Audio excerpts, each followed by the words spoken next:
Juno nominee, Canadian. Yo, it's your boy Ryan, Northwest Sports Fanatics, back at you with a new video. Today is Saturday, July 6th, 2024, with your boy Ryan and the Northwest Sports Fanatics. Make sure you guys subscribe to the channel. Smash that like button either now or on your way out. Donate to your boy if you can. Cash App $, ORION or the YouTube Super Chat right here. We got WWE Money in the Bank 2024 live reactions from Toronto, Ontario, Canada. You know the crowd is going to be lit. This is going to be an amazing event, and this is one of my favorite pay-per-views throughout the whole year. You know, you got WrestleMania, you got SummerSlam, right? You got Survivor Series, you got Money in the Bank, and you got Royal Rumble. I am ready to go. So if you guys got the Peacock Network, get that turned on immediately, and we are going to get started here in about 1 minute. Make sure you guys smash that like button. We want to try to be able to get 20 likes within the first hour, 30 to 50 for the show. And then obviously the goal on every stream is to get 100 in the donos. Let's go, baby. I am ready. Daniel in the building. What's good? Odin's son in the building. What's good? Let's go. I am ready. We have a heat wave here in Oregon, so we have 100-degree temperature for 6 days in a row, and we are on day number 2. But we got the AC unit plugged in last night, so I'm feeling a little bit comfortable here today. I got 2 fans on me now. We got the studio TV running, and I am ready. Let's go, baby. And again, I feel with this year, with the Money in the Bank for the men's and women's, I feel that there are a couple possibilities. There's probably, 2 main favorites in the women's side and maybe 3 for the men. So I'm not really sure if they're going to go Drew or they're going to go Jay or they're going to go LA Knight. Yeah, right? And obviously you got Tiffy Time on one side, Chelsea Green, or it might end up being a surprise female that ends up taking the spot. So, and there's a few other matches that are sprinkled in that should be pretty fantastic as well. Let's get locked and loaded on this Saturday. Let's get it, baby. WWE Money in the Bank 2024. Let's go. Yeah, sad, man. And I woke up really early today, and the news broke late last night with Kyrie ending up getting into that accident, and he ended up losing his life, and everyone in that vehicle passed away. So a drunk driver ended up hitting the 3 of them, and all 3 ended up dying, 2 at the scene, 1 at the hospital, and then the other 2 cars involved, they had no injuries sustained. So really sad, because obviously Kyrie came over from Alabama to Oregon, ended up getting drafted, I believe, in the 4th round from the Vikings, didn't even get a chance to play in an NFL regular season game, just a couple months away. And I know Oregon Duck football will probably end up doing, some kind of maybe patch or maybe some type of sticker on the helmet with his number on it. I would assume that, or maybe his initials, and that'll give us some extra motivation for the Ducks going into the year. Let's go, baby.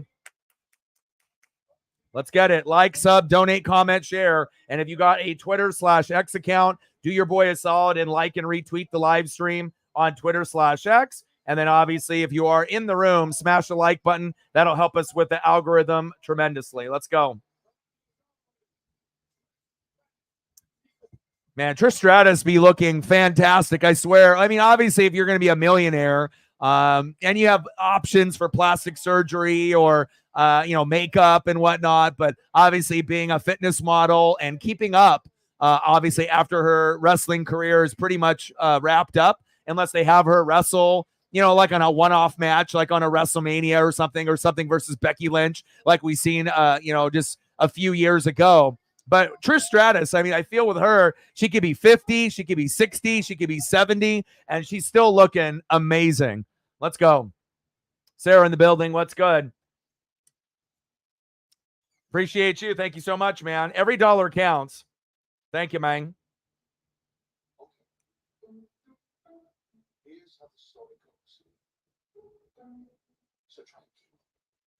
All right, baby. $3 holla, 97 to go. Thank you so much.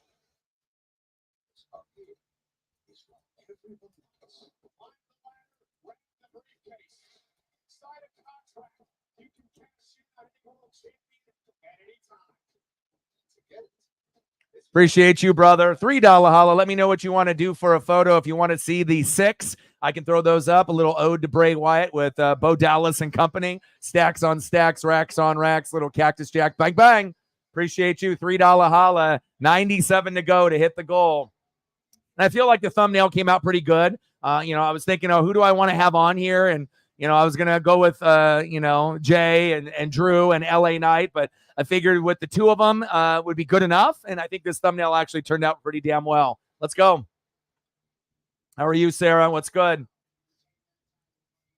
Yeah, super sad. And again, I seen some tweets that were tweeted out and then obviously deleted, but there was, some people that were doing some investigating on who actually ended up killing him. And the individual has a drinking problem and would be posting, about how drunk they were and this and that. And if you go back through their history, talking about, how faded they would get and drinking and it wasn't just like one thing. There was like a big thread of like 30 different tweets that this individual would put out speaking about drinking and excessive drinking and being out all night. And, I just wish that Kyrie wasn't out in the middle of the night at 3 and 4 in the morning, but you always have a risk, if you're partying, whether you're sober or not, and then you end up driving, you never know, if that individual in that other car has been drinking all night or all day and night. And, anytime that you are on the road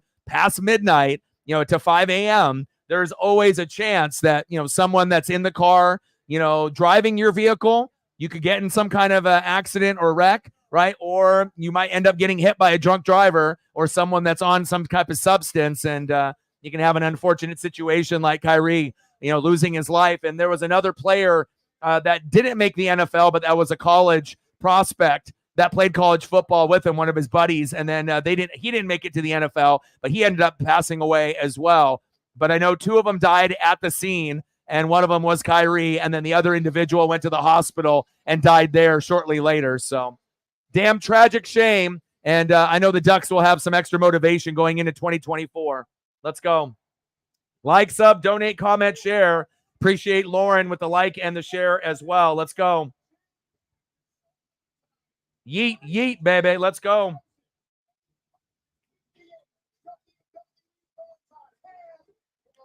Shout out to Lauren, Sarah, and Matt for helping out on the Twitter/X. I appreciate y'all. We got 51 people watching. Like, sub, donate, comment, share. Let's go. I did see that. I did watch. I usually watch pretty much everything WWE now. I mean, I was a big AEW guy, and I feel like I still am, but I don't watch it on a regular basis anymore because I feel the weekly shows really aren't as good. And until AEW can come up with some type of cheaper option instead of spending $50 or $60 4 times a year, I'm only going to order usually like one pay-per-view a year from AEW. So hopefully they can end up, getting a little bit more popularity, gaining a little bit more ground on WWE, and maybe they can have a streaming service, where you can pay like $5 a month or $10 a month to watch, some of their content and whatnot. But WWE is king.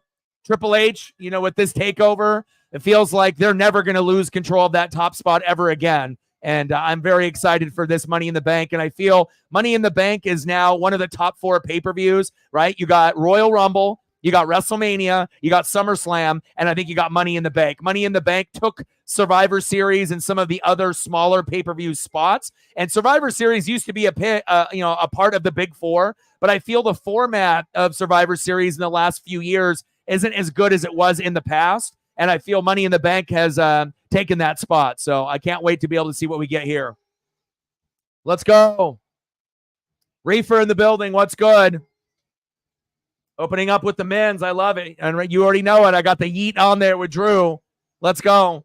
Any predictions for the men's and women's Money in the Bank? Comment below. I feel that there's 3 main people that are thinking. Right? You got Jay, right? You got Drew, and you got LA Knight. Yeah, as a sleeper. It feels like LA Knight's momentum has kind of died down a little bit. He was super popular, last year, but I feel that there's been other wrestlers and other angles that have kind of taken some of the shine away from LA Knight. I'm not saying LA Knight is not good on the mic and he's not good in the ring. I feel he's great on the mic and he's decent in the ring for being a 40-year-old wrestler, kind of like DDP once he ended up getting his break, Diamond Dallas Page.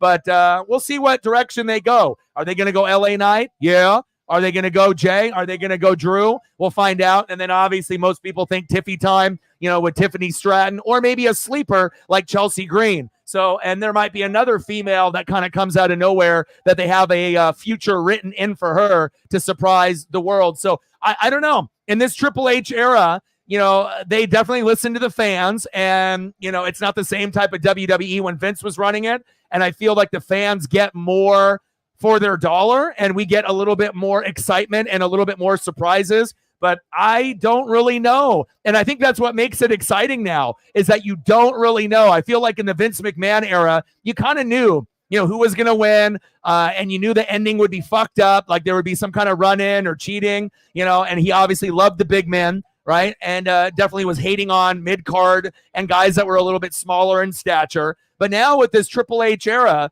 I feel it doesn't matter how big or small, of a wrestler that you are. If you can spit on the mic and you have swagger and charisma, you could be as small as a Daniel Bryan, Bryan Danielson type of wrestler, or you can be a bigger type of wrestler like a Drew McIntyre, and have some success. So I'm definitely excited to see what we got going on here. That's what I was saying. That's what I was thinking too, he's lost a little bit of the momentum, and they had another story angle kind of lined up. So that's why I was thinking that when I saw some comments online where people were thinking that LA Knight would win, I was thinking to myself, man, would he? I don't know. That one to me would be maybe like, the third or fourth option out of all the individuals that are in this match. But again, with this Triple H era, you never know. Let's go. 67 people in the building. Yeah, I think I'm going to go, and obviously with Drew as well. I feel that that might be the most deserving. We know Jay is uber popular, yeet, yeet, yeet. But I think with Drew and being able to write a story, obviously being one of the best big man that, WWE has ever rostered, and he's great on the mic, great in the ring. And I'm going to be rooting for Drew. I don't know if Drew will win it, but that's who I'm rooting for as well. Let's go. My favorite big man in wrestling right now, Drew McIntyre, and it's not even close. I was a big Undertaker guy, big Kevin Nash guy, but again, with Drew, very special. And the thing that really takes him over the top is his mic skills. He's great in the ring, and he's a lot faster in the ring than people anticipate. And then anytime you got Walter, a.k.a. Gunther, or Sheamus, when they ended up having that three-way match, you can kind of tell the physicality and the skill set of the three. But really what separates Drew from the other two, Sheamus, Gunther, a.k.a. Walter, is his mic skills. Big facts. Let's go.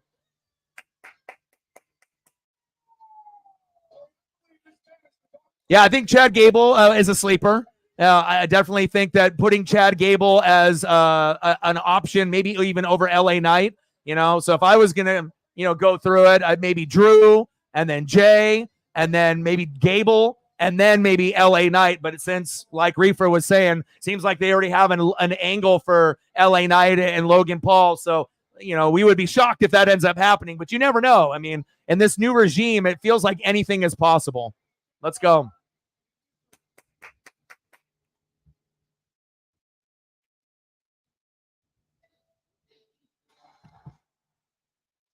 And the crowd is going to be awesome. Obviously, it's not going to be as good probably as a France crowd. To me, that might have been the best crowd I've ever heard all time. But the Canada crowd will definitely be better than anywhere in the United States. I mean, there's only a couple places in the United States that give that energy. New York, Chicago, just a couple places, that can match the Canada energy. And even with that being said, Chicago and New York, even if you combine their crowds, it's not going to be as good as a Canada crowd, regardless if they're in Toronto or if they're in a different destination. Let's go.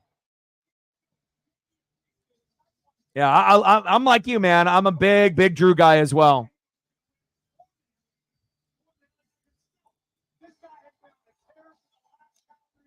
Anybody can wrestle, but not anybody can spit on the mic. Got to have the charisma. You got to have the aura. You have to have a good vocabulary. You have to have good enunciation. You have to be clever. You have to be witty, and you have to be a fucking dog. You have to be a cutthroat, ruthless dog on the mic. And again, some people have it, some people don't. Some people try to be that type of wrestler, that the fans want them to be. But I think you can definitely tell when a wrestler is authentic or if it's like a character that they're playing. And when it comes across as more authentic, that's when you end up becoming a superstar. Here we go. Chad Gable coming down. Alpha Academy. Shout out to all the people coming through. Love you guys and I appreciate you guys. And then I'll be doing the Mariners and Blue Jays tomorrow at 1 p.m. Pacific. Rough one today for the Mariners. We ended up losing 5-4. Julio was a scratch about 5 minutes into the game before he was going to have his first at-bat, and I feel if Julio would have played, we might have been able to win that game earlier this afternoon. But again, we got George Kirby on the mound tomorrow, so I'm definitely excited about the opportunity to win 2 out of 3 versus Jose Barrios and the Blue Jays. Let's go.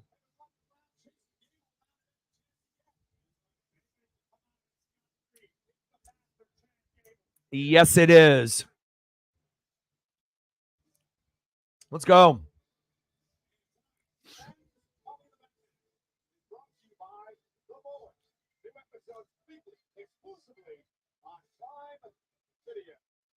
This is going to be a good pay-per-view. And like I said, I feel like Money in the Bank, it keeps getting better and better and better. And the anticipation is just going to be so exciting to see what happens here.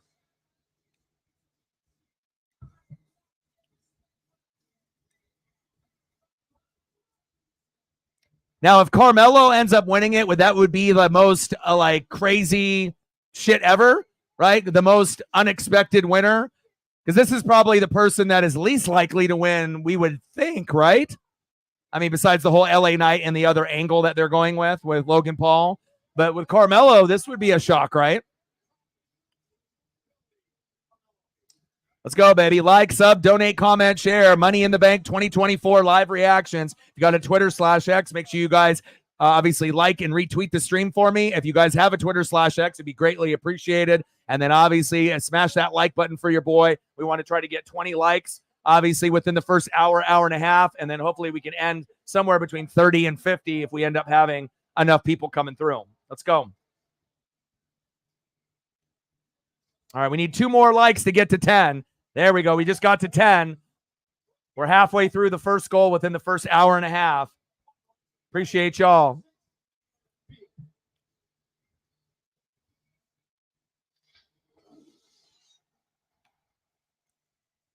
Let's go, Drew. And again, if Drew wasn't able to spit on the mic, he would just be, like a Sheamus or, like a Walter, a.k.a. Gunther, Sheamus has some mic skills, so I can't really say that. But, you get a lot of guys that are tall, but, they're a physical wrestler, right? But again, if you really want to take the evolution of a wrestler, you have to be magnificent on the microphone. And I feel like out of all the guys that are considered big men, you could argue Drew might be the biggest and best talker, out of big men that we've seen, not only in this generation, but maybe all time. I mean, think about the other big men that we've had. I mean, I like Kevin Nash, but he wasn't really a talker on the mic, right? Undertaker didn't really talk on the mic. Kane didn't really talk on the mic. Psycho Sid Vicious, right? Didn't really talk on the mic, right? So if you're looking at a lot of the big guys from back in the day, and then now, you got guys like Sheamus and Gunther, aka Walter, and a few others. But again, like I said, most of the big guys, they can't spit on the mic. And again, it's a quality that I think you can't deny. And I think that's why for me, Drew is maybe arguably my favorite big guy, one of my favorites of all time. I mean, I'm always going to be an Undertaker, Kevin Nash guy as well from the old school era. I mean, obviously NWO, and if you're NWO, you're NWO for life, brother. Oh, yeah. But for this generation, between AEW, WWE, NJPW, Impact, all the different federations, Drew is hands down my favorite big man. Mic skills, 10 out of 10. In the ring skills, 10 out of 10. He's the man. He said, Hawk Tua. Let's go.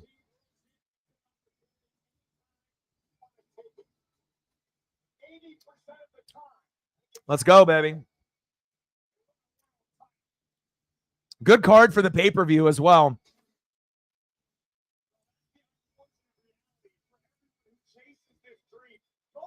Let's go, baby.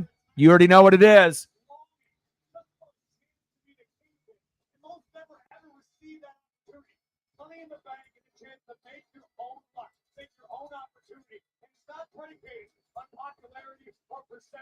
Tonight, one of these men and one woman later will take fate into their own hands.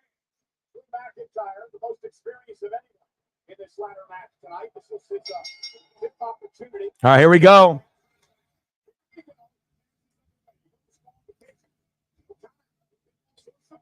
Oh, damn, that was a pretty solid headbutt there by Drew.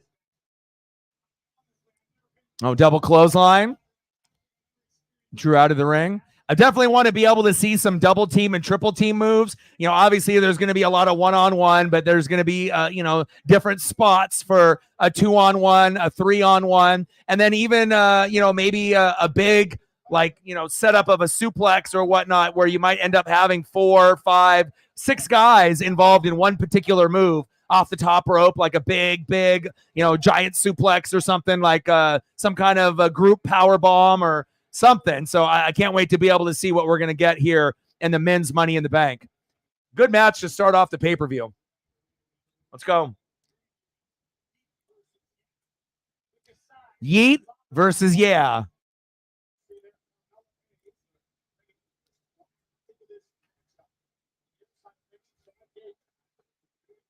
Slide that ladder into the ring. The only sad thing is that once we get into the Netflix era, oh, baby, high risk, is that you're going to be seeing ads everywhere instead of it just being like, Money in the Bank. Well, you have the ring apron. You're going to have it on there. You're going to have it across all of the barricades as you're seeing the boys and Prime and everything else, right? And obviously the ring apron itself, the turnbuckle, obviously, pads and whatnot. So, I mean, and we already know that's, going to be something that's going to happen on basketball, baseball, football, and hockey jerseys. But again, no one wants to see, your product, covered up by a bunch of fucking ads, but I guess that's the reality that we live in. If they're going to pay money to WWE to get on their programs for the pay-per-views because they know people are going to be watching, then, of course, WWE will gladly take their money. So as long as it just doesn't become a distraction where it's just a bunch of fucking ads everywhere, that's my only fear. And it's only going to get worse when they go to Netflix. But we will have a very cool kind of attitude era type of show with swearing and a little bit more innuendos with whatnot, with content. Oh, look at the triangle. Oh, this is dope. Nice, Gable. Oh, baby. Oh, he hung him up. Oh, baby. I wonder if that was planned or not planned, if he was supposed to fall out right away after the leg drop, or if he was supposed to hang there. I would assume that he was supposed to drop off and he got stuck, but still, it ended up being pretty cool still. Hopefully his leg is okay.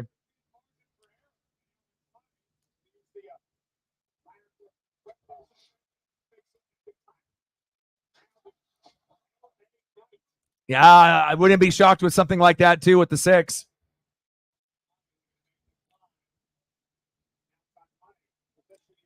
I like the individuals that they have in the match, but would we both agree that Andre El Idolo, right, and Carmelo Hayes, those would be the most two shocking, if any of those two won, right? That would be like the most shocking shit ever, right? Because we would assume that those are the least likely guys to get it, right? Because you have to look at storyline, who's been getting built up. Because obviously, if you win the Money in the Bank, you're going to have an opportunity to be champion. So when you have other individuals in a match like this, have they done enough to the fans to make them believe that they have even a slightest chance? Or are they just, filling the card?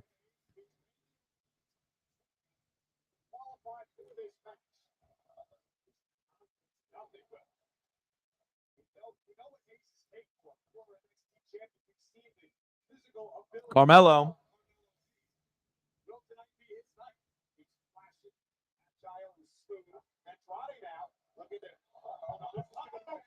Oh, baby. Wow. Hell yeah. And I always love the matches, with more than 2 people, 3 or more. And then obviously when you have props, TLC, tables, ladders, chairs, weapons, give me everything. Hell yeah. I'm watching it on Peacock on my TV. So if I watch it on my computer, it would probably be slightly faster. I'm not sure what you're watching it on, but I'm watching it on the TV. Let me take a look to see what I assume if I watch it on my computer, it'll be faster slightly. CM Punk chance.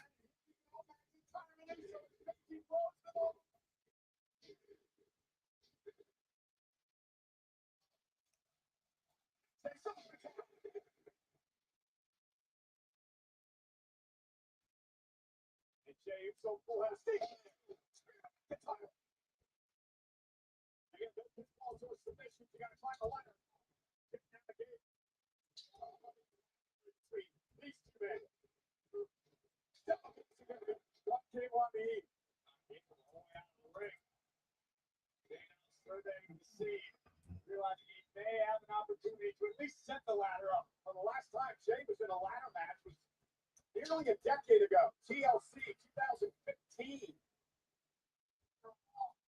And Jay Uso will beat Finn Balor and Rey Mysterio in the triple threat qualified tonight. Oh, power of the master. German suplex on Jay. Yeah, but I'm just watching it through the Peacock through the TV, so. But I know sometimes when you watch it through your computer, if you go to the website through your computer, sometimes it's slightly faster. Nice Gable suplex.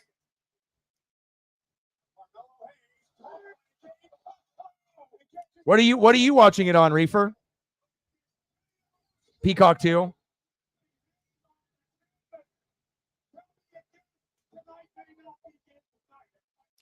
Yeah, it might be regional and based on where you're located in the country for whatever reason. So,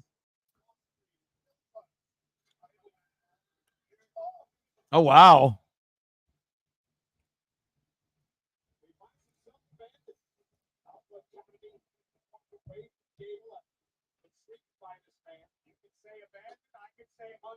Get the ladders, baby. Get the ladders.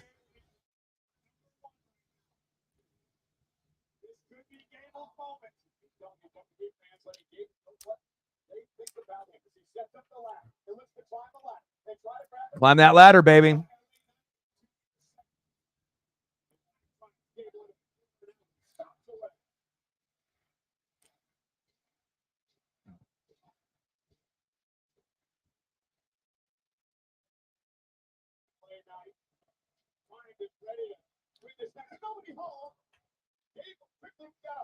Oh, here we go. There we go.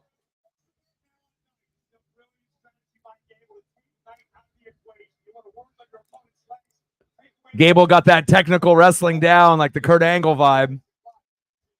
Alpha Academy, I feel you. Oh, what has Gable got cooking here?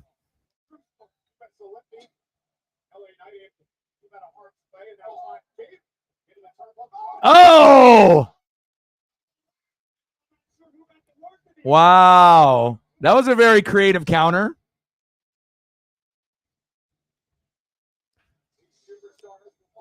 I mean, it's going to be better than any United States crowd, that's for sure. Damn, that was clean. Nice counter.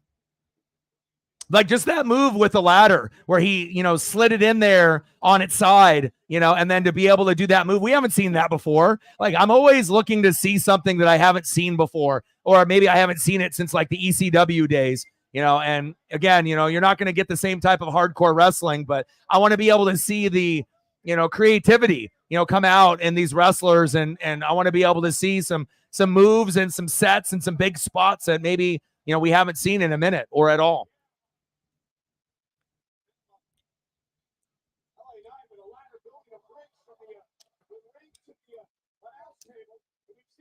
Yeah, definitely putting the bodies on the line, especially being the first match. Got to set the tone right out of the gates.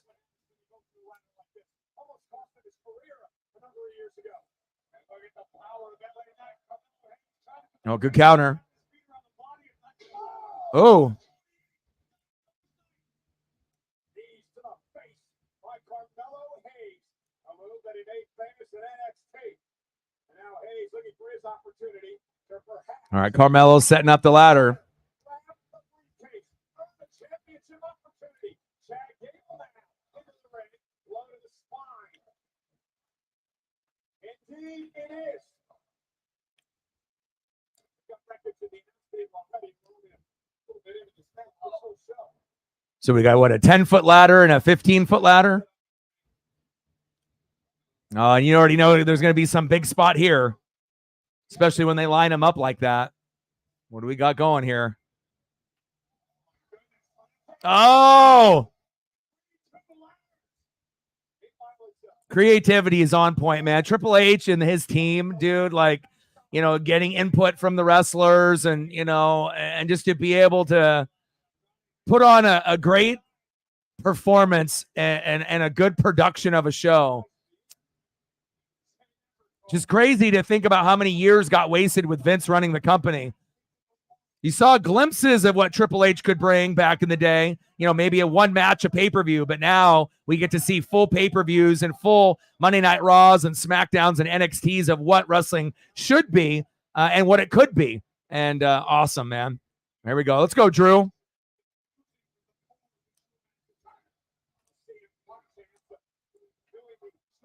Oh! Gable on the power bomb. Oh!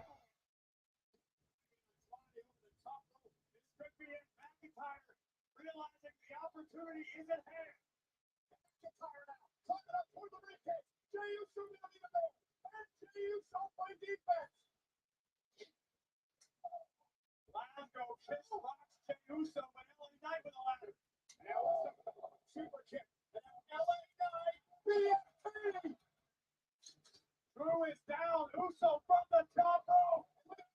Positioning McIntyre. Take out the big man. Uso flash.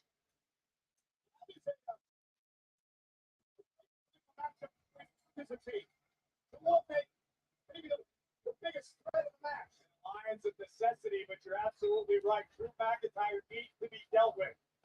You guarantee the other 5 superstars all realize that before the opening bell. There we go. LA Knight. Let's go, Jay.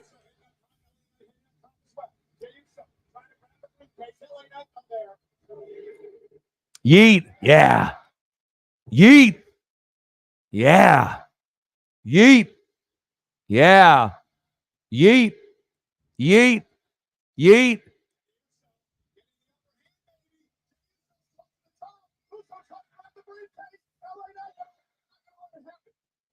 Yeah.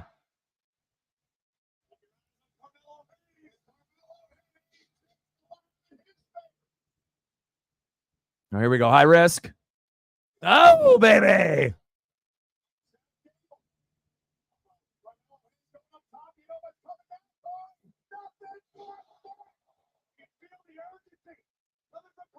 Oh, Carmelo setting up the ladder.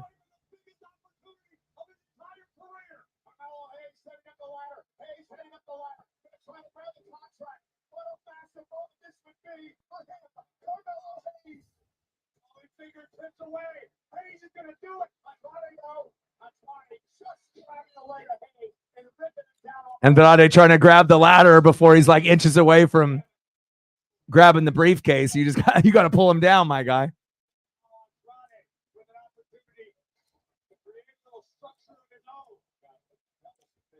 Yeah, I did see that, and supposedly they were going to hand out like terrible towels like the Steelers have, and everyone was going to get a towel, and they were supposed to like wave it around or whatever. But it's probably good that they didn't do a whiteout, because think about some of the wrestling fans, sweating with BO, and I'm not saying that every fan is going to be sweating their ass off or having BO, but if you ended up having a straight whiteout at a wrestling event, I'm not sure how good that would turn out.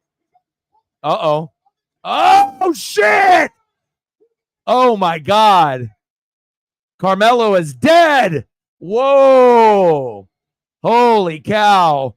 That could have really been bad. I mean, if you talk about getting a concussion or cutting your head open off the ladder, my goodness. And when you're up that high, 15 feet, a lot of shit could happen That could definitely go wrong. Looks like they landed the move pretty clean, but Carmelo is stunned. All right, we got LA Knight. Uh-oh. Oh, God. Please don't break a neck or anything. I mean, I always get nervous when I see guys up there, you know. Even though these guys are quote-unquote professionals, doesn't mean that they are not going to, you know, botch a move. Oh, shit. They got the other ladder outside the ring here. Nice physicality by Gable to LA Knight. Oh, toss his ass. Yeah. Yes. Let's go, Gable. Fuck yeah. Wow.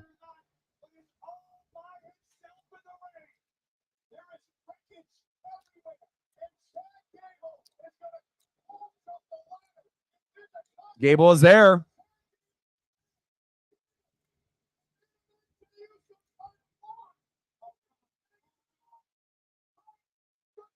Nice.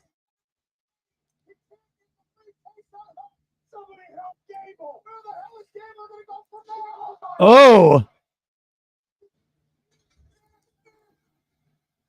Nice spot right there. Yeet, yeet, yeet. Great match to start off the pay-per-view.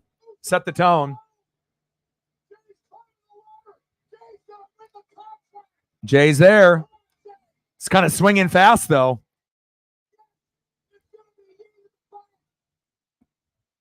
Oh, shit! Oh, my God! Damn! Claymore! Whoa! Dude, he threw that ladder, and that hit him pretty square. I mean, it's one thing when you're just trying to knock someone down, but wow. Let's go, Drew! Let's go, Drew!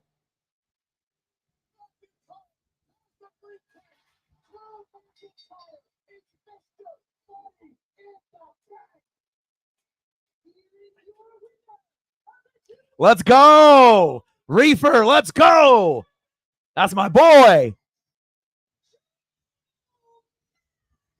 Hell yeah! Hell yeah, let's go. And it came down to them at the end, just like my thumb. Let's go, baby. Hell yeah. And that's the right choice. I mean, like I said, there's other guys that were definitely deserving, but, you know, for someone that held the company down during COVID with no fans, someone that's great on the mic, great in the ring, has the charisma, that was awesome. And I totally agree with the choice with Drew. Not just the fact that, you know, he's my favorite big man, but I feel that everything that led up to Money in the Bank, that was kind of one of the obvious choices of selections that they could have went through. Wow. So many big spots in this match.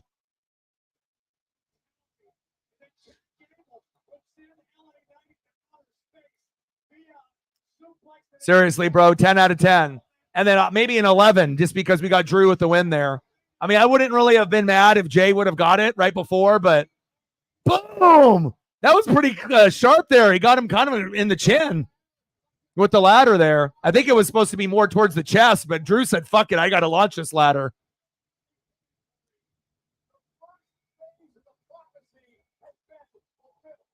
Hell yeah. Nice job, Drew.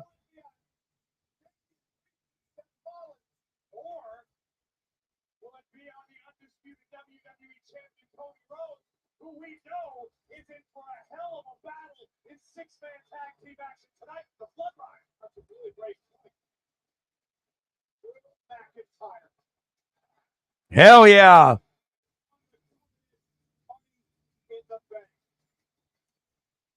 And now let's hear a special message. Let's go, baby. Yes, sir.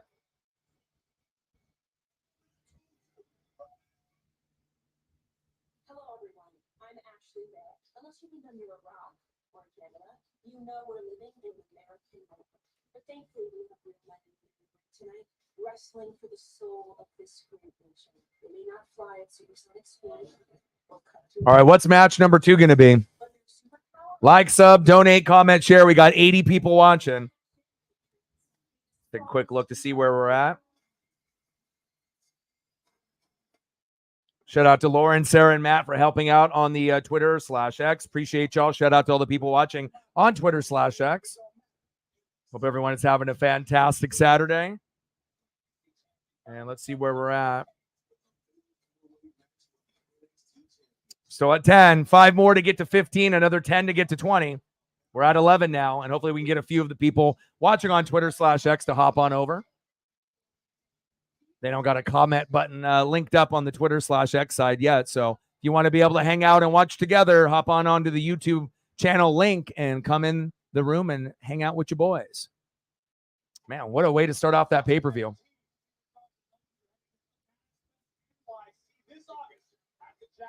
Step 1 done. Do you think that's going to happen?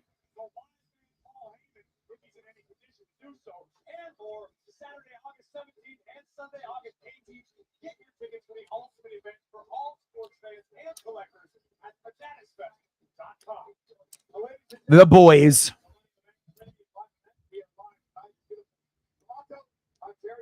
Yeah, new season came out a few weeks ago. I got to start it from the very beginning. That might be the next one that I end up watching. I just got a few other shows that I need to kind of wrap up first. Restarted Stranger Things from the very beginning. And then finished The Bear. But the boys might be next in the queue. Yeah. I mean, if he cashes in tonight, that would be insane.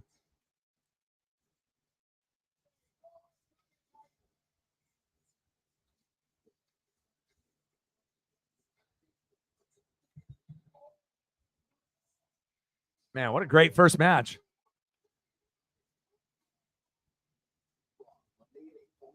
Right.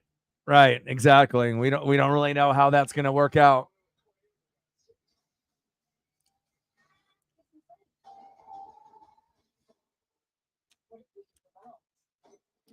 It's crazy too, because you have like the original bloodline, and now you have like the newer bloodline, and then you start seeing posts online, of all the different cousins and brothers and all the people that are related, throughout that bloodline. It's like they almost have like 3 different groups. It's like the original bloodline with Roman, now this new bloodline, and then there's like another bloodline behind the other bloodline. Like they literally have like 10 guys, that are all cousins, brothers, nephews, uncles, that are all like related with each other.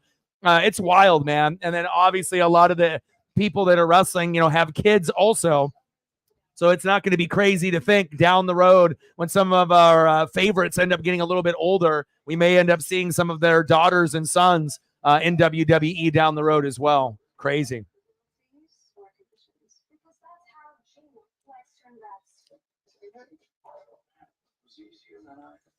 I'm not sure.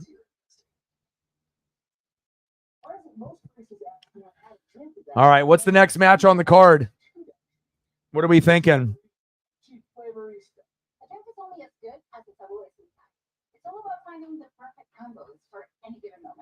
Nice job, Drew. You too, Brixton. When you're trying to parfait with the rainbow the slush, when you get the egg lemon cream cooler, you're in the market for a new babysitter.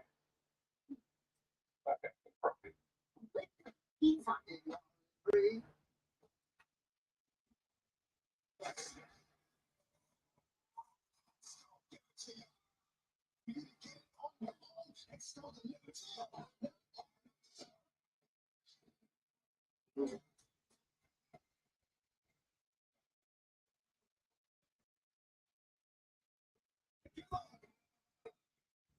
in to the Acura Summer Performance event going on now.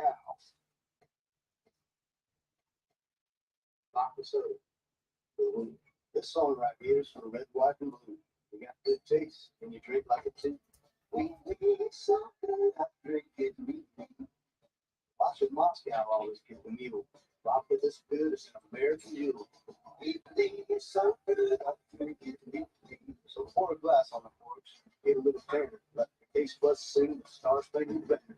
We need something to drink it. American rock. What has happened? Just one case. I never knew that I could be you. it's true. I wanna be like you.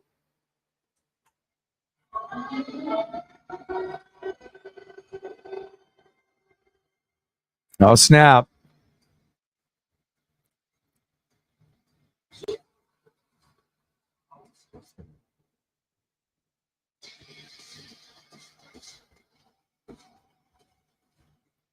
All right, Braun. IC match is next.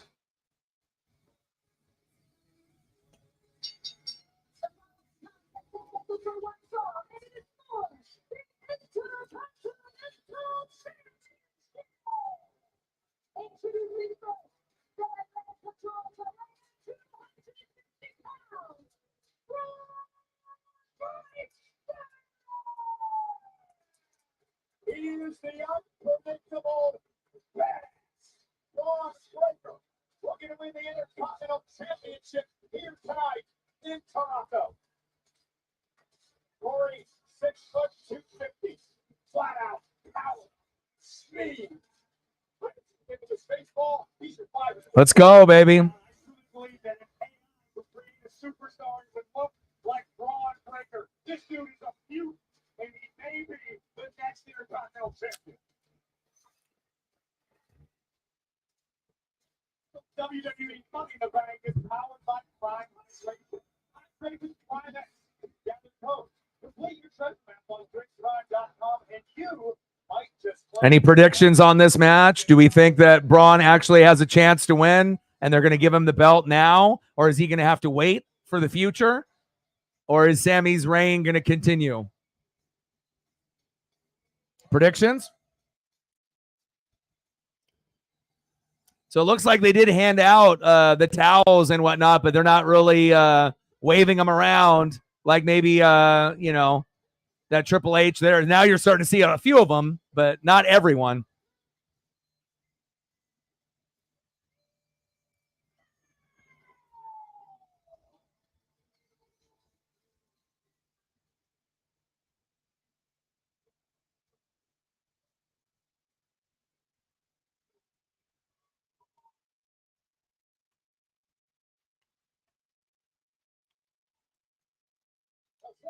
It's cool to be able to see Sami Zayn with a belt, for a guy that was buried in mid-card hell for such a long time, and then getting a chance to be a part of the bloodline that wasn't probably originally scripted. Did great there. Got a chance to see, him spit on the mic and how funny and how creative Sami Zayn is on the microphone. And everyone already knows how good of a performer he is in the ring. Just always nice to be able to see guys that really, truly deserve it get their moment to shine, even if it's only for a couple months with the belt that they have. Intercontinental Championship match, Sami Zayn versus Braun Breaker.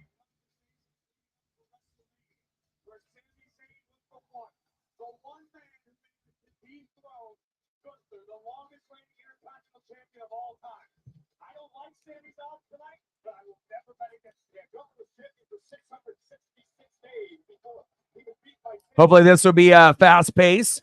And even though Braun Breaker is built, like more of a heavyweight type of wrestler, he might not have the height, but he's built like a heavyweight. I mean, he is incredibly fast for his size.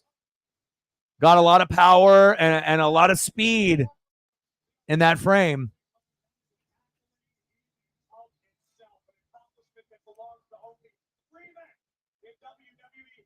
We're at 3:97 to go. Like, sub, donate, comment, share. Help your boy out. We got 85 people watching.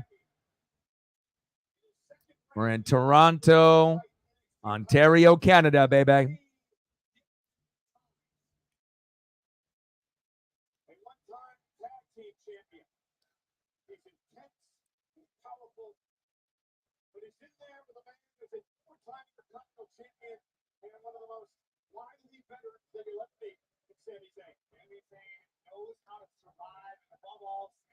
Braun's got to get the spray tan on his neck. It's like orange, orange, orange, orange, and then a big white spot on his neck.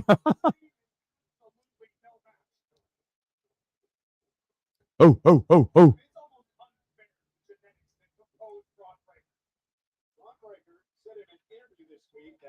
This isn't like any other veteran versus rookie. Yeah.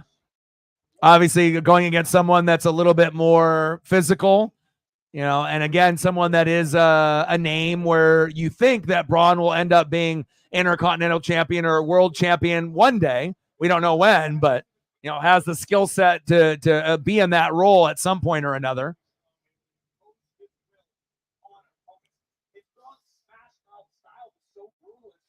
Well, I think a lot of people have been just assuming that Sammy's going to drop the belt, even when he went against Chad Gable, remember? So it's like they're already anticipating him dropping the belt and losing no matter who he goes against, because, he is a true underdog.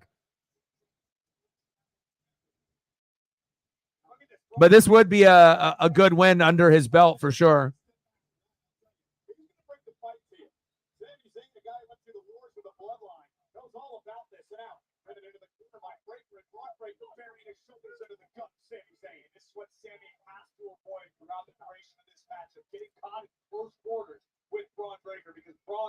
Where's Rick Steiner and Big Papa Pump? General manager Adam Pearce decided not to put him in the game. They gave the money back to all the 6th overall pick of the draft back in April. And ever since then, Breaker has been mad and he's been angry. He's been taking it out of everybody who stands in his way. Sammy into the ropes. Little counter. High risk maneuver from Sammy coming in. He's like, set up, biatch. There we go. Yeah, baby. Give me some RVD. Love it. Nice Arabian press. Little RVD Sabu. Love it.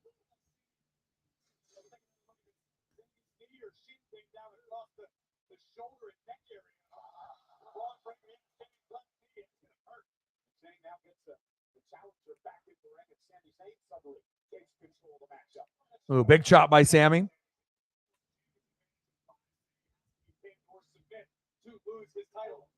Oh, nice uppercut by Zayn.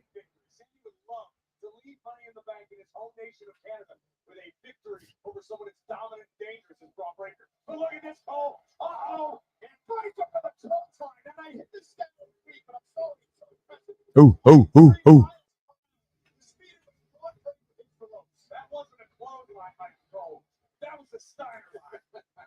The resemblance to his dad is crazy. You can definitely tell that he's related to Rick for his dad and Scott. The Steiners. Different type of wrestler than those two, though.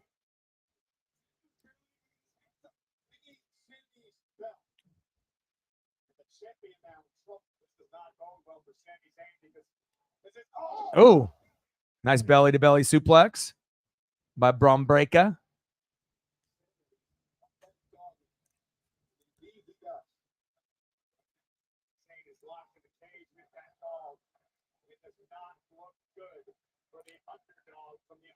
Let's go, Sammy. Chant start in the Toronto crowd.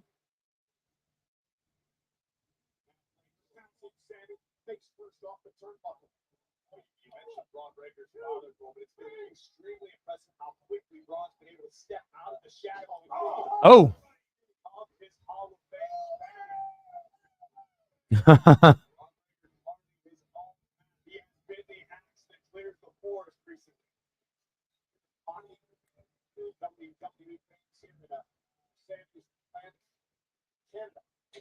Oh.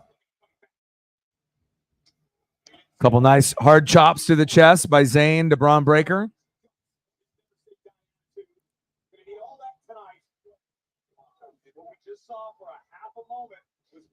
Oh, nice belly to belly.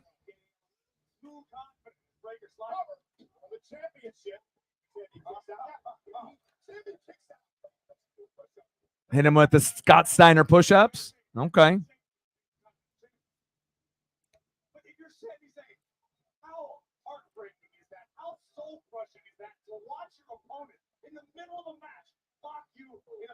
Oh, nice back elbow.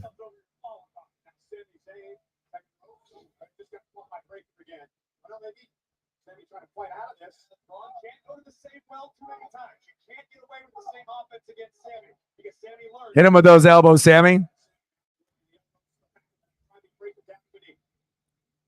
Sami Zayn.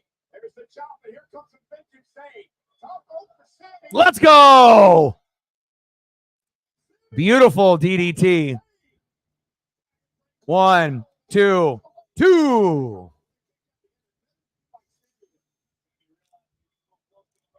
Steiner recliner, Frankensteiner. I mean, at any given point, you never know when he'll pay homage to his dad and also to Scott. So, and I don't think anyone would really care. You can have your own move set. You can take some stuff from your dad. You can take some stuff from Scott. Great execution there by Sami Zayn. And good sell by Braun Breaker with the move as well. Because that's another part of it. If you can't sell moves, that's a big part of wrestling as well to kind of elevate your career.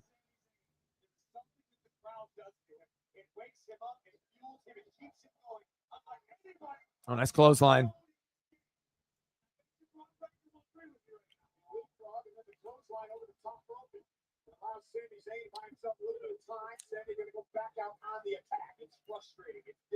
And I can't wait for this hot weather to pass.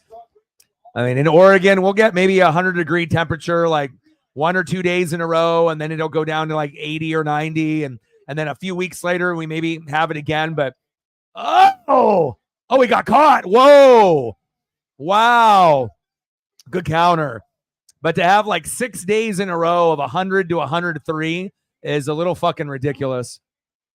Thank God I got AC, or I would be miserable. But I got no AC in the studio in here. I just got a couple fans. He a fan.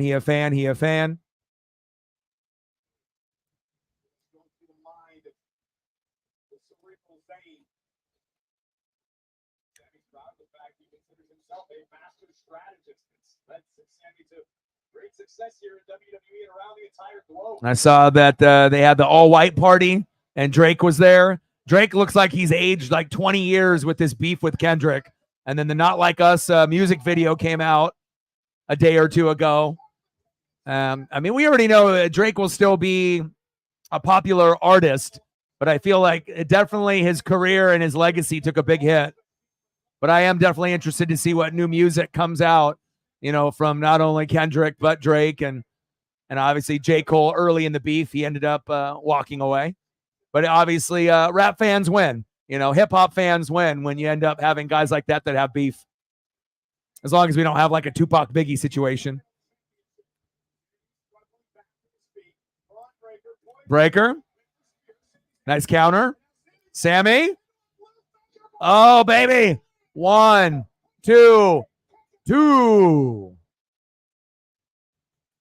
Yeah, motherfucker aged, bro. I mean, he looks like depressed and tired. Like whether he wants to, give Kendrick credit or not, because obviously in his mind, he probably still feels he's the best and whatnot. But again, it's kind of crazy to, have an anthem that is a diss track. Normally diss tracks are just diss tracks, and that's what it is. But when you have a killer beat like that from Mustard, that's one of the best beats that we've heard in a couple years. And now it ends up, being something that I don't think is going to go away anytime soon.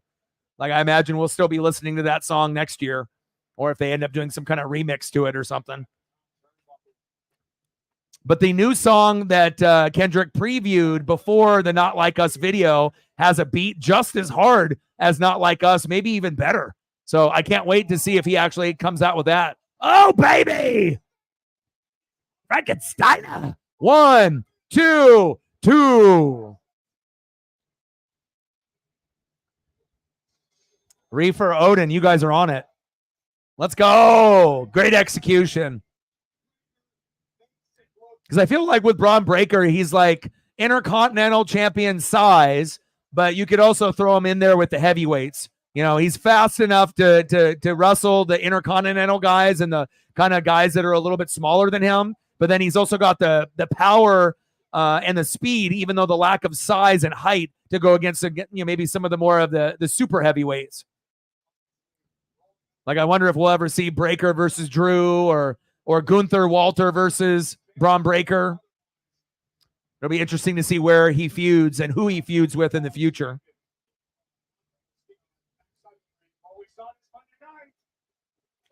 Yeah, Reefer's on it, man. Oh, good counter.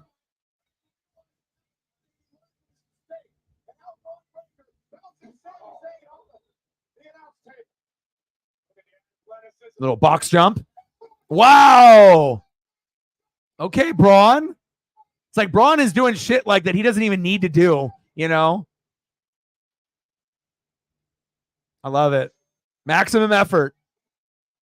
Like doing a move like that where you're probably going to hurt your knees more than you're going to hurt the opponent, you know, but you're doing it for effect, you know, like I'm showing you my range where, you know, I might be built like kind of a smaller heavyweight. I can wrestle with the Intercontinental and the lower end guys, you know, based off height and weight, not skill set, because we know Sammy's a G, right? But that one probably hurt him more than it hurt Sammy, but still, I like the effort.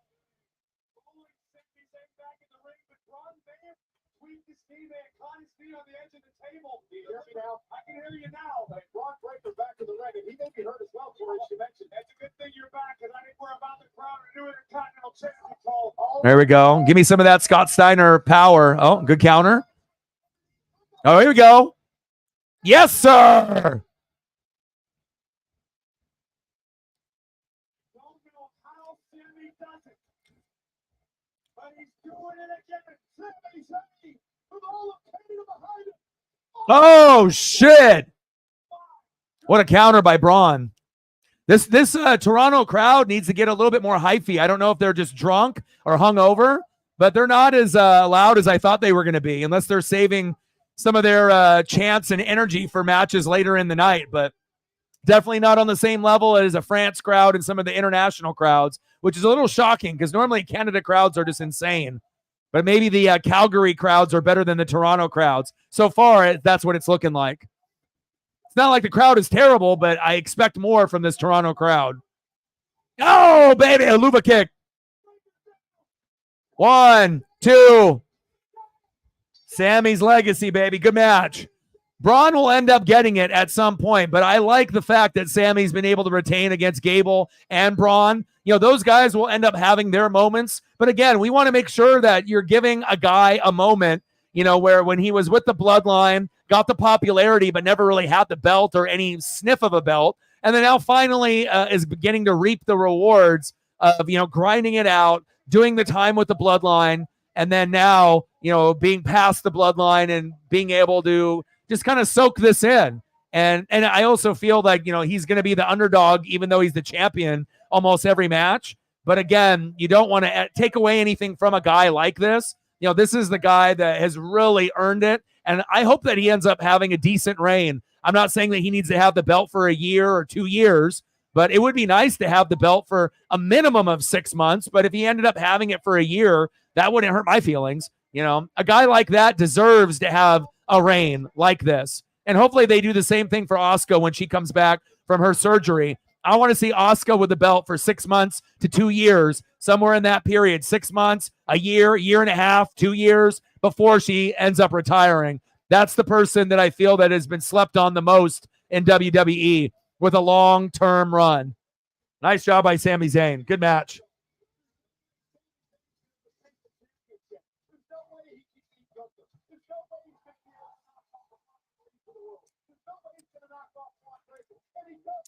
I think that, like I said, I don't got really any complaints, but, you know, crowd needs to do a better job. I mean, look how packed they are. I mean, if this was in France, I mean, you know, or somewhere else internationally, you know, I don't know what's going on with these. I mean, I don't know if the fans are depressed because they're all Drake fans and Drake just absolutely got obliterated by Kendrick, but the crowd feels like that photo with Drake at the white party where they're just kind of, they look tired. You know, like they've aged a lot within the last, you know, 2 months after the Kendrick diss. And then no one from Toronto has recovered, including the fans. Wow. Right. Exactly. And of course, you know, if he ended up being world champ, it probably wouldn't be for that long. You know, it would be kind of like, you know, an underdog story like a Kofi or a Daniel Bryan, you know, but still it would be really sweet to see it at least once, you know, before Sammy retires. Like even if he only has the belt for like a month, you know, or even, you know, for a few days just to be able to have that feeling of, hey, I'm world champion, you know, even if it's going to be for a limited period of time. So,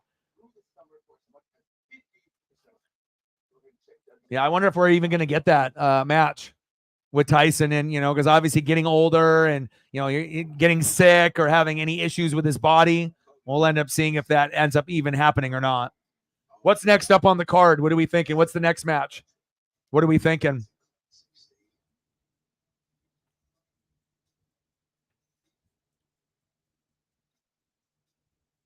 Don't you have a tour bus? Don't you have a tour bus?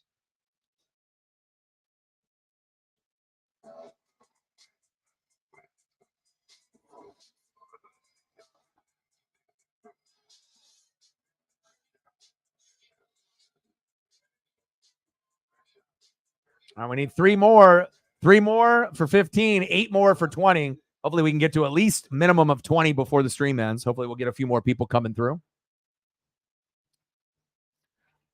Man, it's hot as shit in here.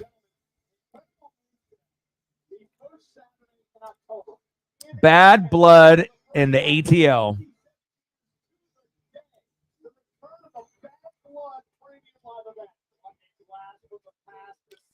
The very first ever Hell in a Cell match, Undertaker versus Shawn Michaels, and the first time we ever laid eyes on a certain big red machine. We cannot wait to get to Atlanta the first Saturday in October. Tell him, Michael Cole. In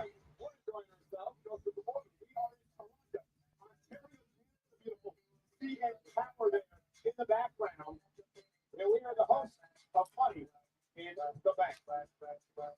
Well, Toronto's finest in the building. Money in the Bank host Trish Stratus brings the attitude back in the ring after this break. For our subscribers of Peacock Premium Plus, here's behind the scenes what became the greatest WrestleMania in history. First look from behind. All right, what's next on the card? What are we thinking? Put your harness on. Although a tornado, for God's sake.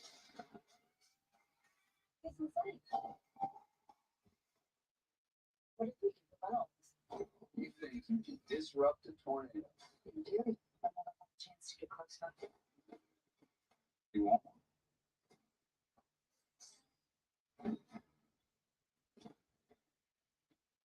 Oh, Seriously, did you go to the ATM's July 19th? The innovation you've been waiting for is here.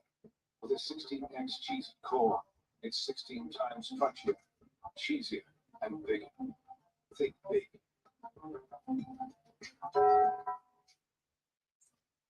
If you're living with severe alopecia areata, it's time to grow out with FDA-approved Litfulo. In just under 6 months, some people taking Litfulo saw significant hair regrowth that covered 6-man tag is main event. their scalp. So women's is next. Saw this amount of regrowth Kind of feels like that would be maybe the route that they're going. first and only once daily prescription pill for both adults and adolescents 12 years and older. Litfulo can lower your ability to fight infections, including TB. Serious, sometimes fatal infections, lymphoma, lung, skin, and other cancers, serious heart-related events, and blood clots can happen. People 50 and older with at least one heart disease risk factor are at increased risk of death or serious heart-related events. Don't take allergic to Litfulo, as serious reactions can occur. Ready to grow out loud? Ask your dermatologist about Pfizer's Litfulo today. I'm going to go check up on my pup here real quick.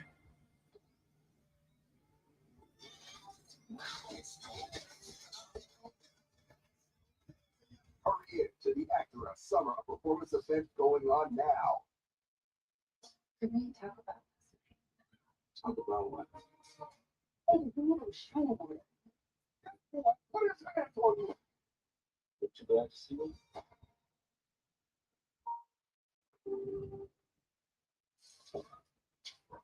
Excuse me? Yeah. What's going on? Discover Cashback Debit gives everyone money back on the stuff they buy. So buy all these kids a bunch of candy.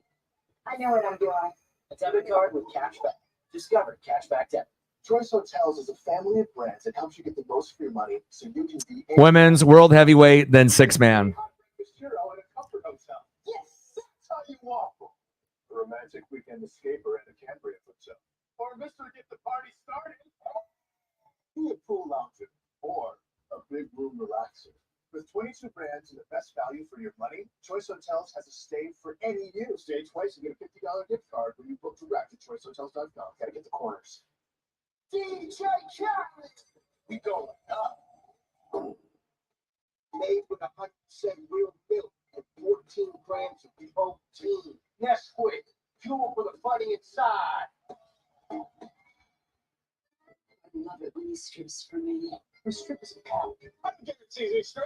Cash is strip. Breathe right opens your nose for nasal congestion relief. You can feel right away. Helping you breathe better. Day or night, so go there. Breathe right, strip on.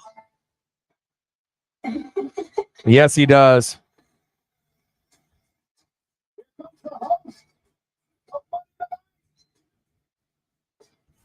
Here comes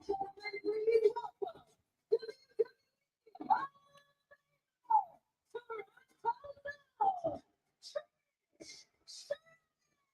host of Monday. Trish always looking fine as hell, as usual. I have a question for you guys. Are we having fun? She seems like she's going to age very gracefully. Already has. Quite a few special things happened right here in this arena in front of you guys. I became two-time champion, had a retirement match, faced the Queen, Charlotte Flair. And there was this one time when I was the mystery surprise partner for a certain someone. Ladies and gentlemen, please welcome 16-time WWE champion John Cena. Cena in the building, but also Cena's in the building too because we have Shark Week that's debuting tomorrow. So obviously cross promotion and whatnot. So Shark Fest has already started on Nat Geo, and Shark Week hosted by John Cena, I believe, starts tomorrow. All right, Cena. The champ is here. It's funny too, because when I ended up going to shows, and I have for many, many years, early in John Cena's career, I ended up getting a headband, a wristband, towel, still in the package, and I still end up having that all sealed from back in the day. I mean, obviously there was others that, I liked more, but I definitely wasn't going to pass on an opportunity to grab some merch back in the day, knowing that he was probably going to have the career that he ended up having. So, and I usually ended up rooting for like The Rock, more, and the others that went against him. But he had some pretty epic feuds. Obviously was the face of WWE for many, many years.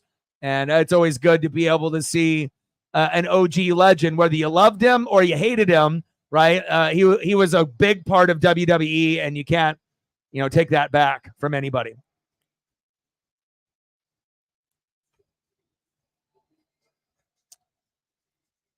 Yeah, and he doesn't, obviously he'll follow some people, but yeah, definitely very cool. I got a few famous people that follow me on social media.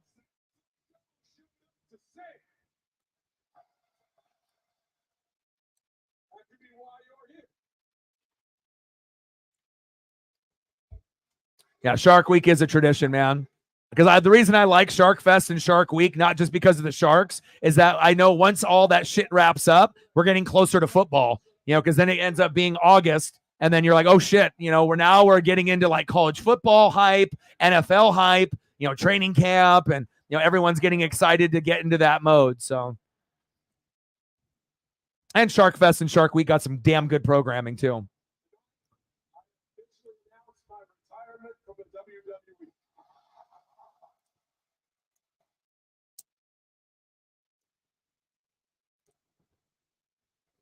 Cena's retiring. Doesn't mean that he can't have a one-off match here and there.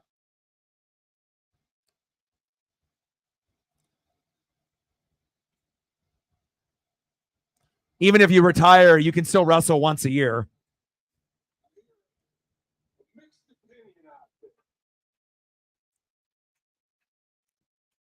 A lot of questions, maybe, right? Like, hey, why here? And I want to talk about that for a second. I want to talk about Toronto. Matter of fact, I want to talk about Canada. Matter of fact, I want to talk about Canadians.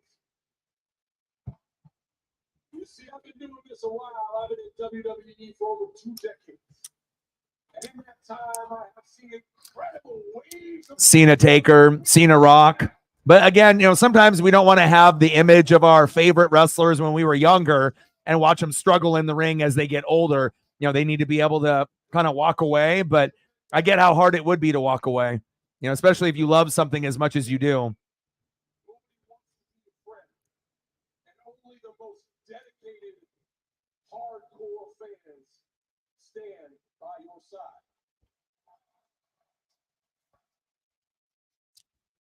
Yeah, and Cena's done more with Make-A-Wish than any athlete in basketball, baseball, football, hockey, combined. So he definitely is a good dude and has given back more than any athlete in any of the 4 major sports, and then including wrestling.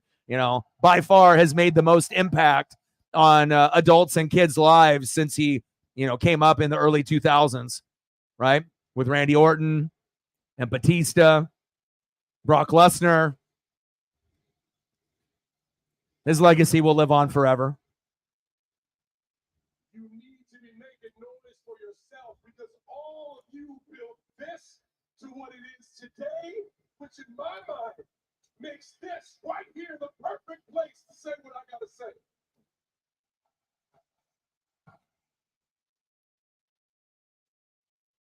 But why now?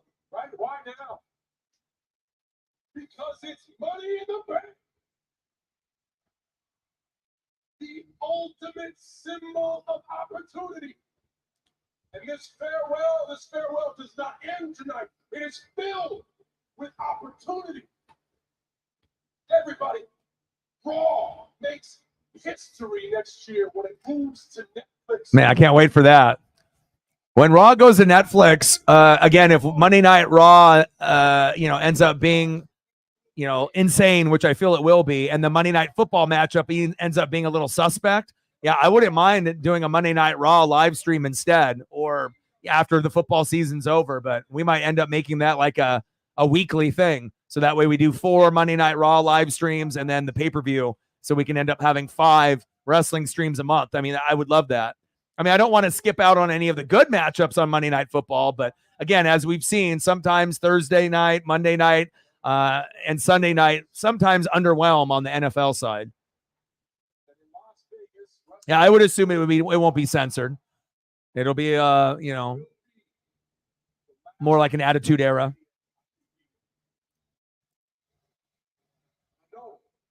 know that's a lot to take in, right?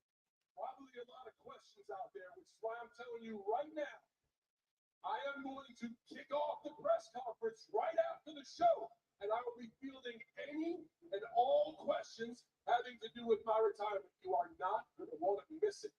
But in the vein of ultimate opportunity. So Cena's last match, who are we going to have him wrestle against? If he's going to have a WrestleMania match, and that'll be his last match at WrestleMania, and then he's done.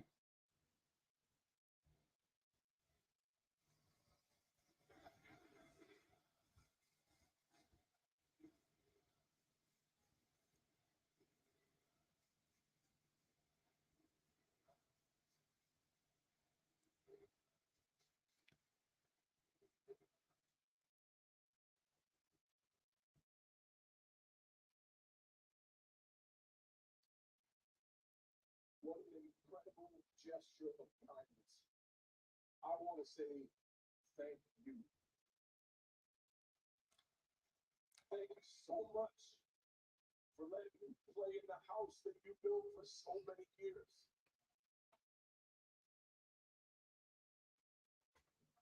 Thank you so much always for your voice, because it's really loud, and your honesty, because it's beautifully brutal. Well, we got Randy. We would assume Brock Lesnar is not done wrestling at some point or another. We would assume Brock Lesnar will make his way back onto TV at some point, maybe with Paul Heyman, right? And then obviously Batista doing the movie thing, so it's not like he's coming back. Returning to Toronto to kick some ass.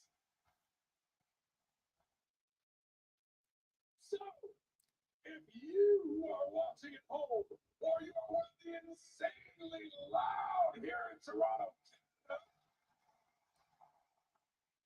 They sent Cena out there to get the crowd going. Like, this crowd is too quiet. Superstar. If you want some, hurry up and come get some. Miz.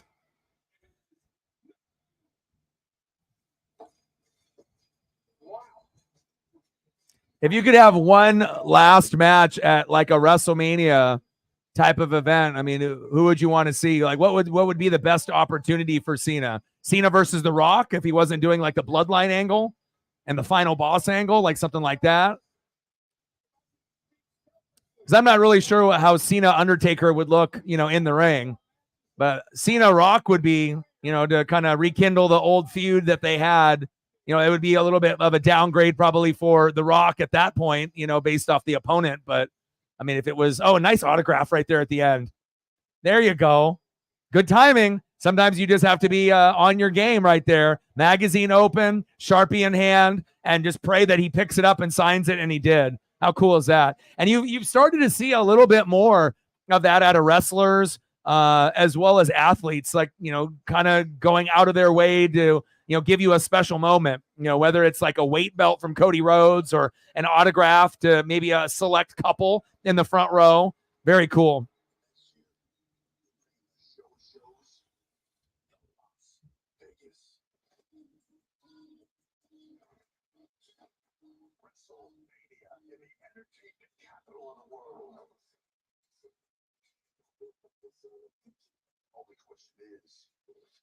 And then we would assume women's Money in the Bank is next.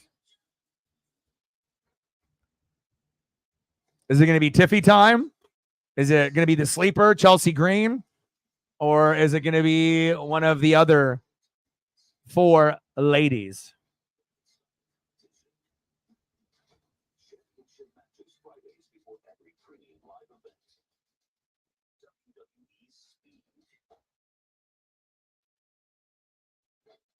WWE Money in the Bank is powered by Prime Hydration, the fastest growing beverage in history, and the official hydration drink of WWE. With only 25 calories, 0 added sugar, BCAAs, and electrolytes, drink Prime, and bi-weekly American vodka. I need to go get my drink here real quick. Judgment Day, baby.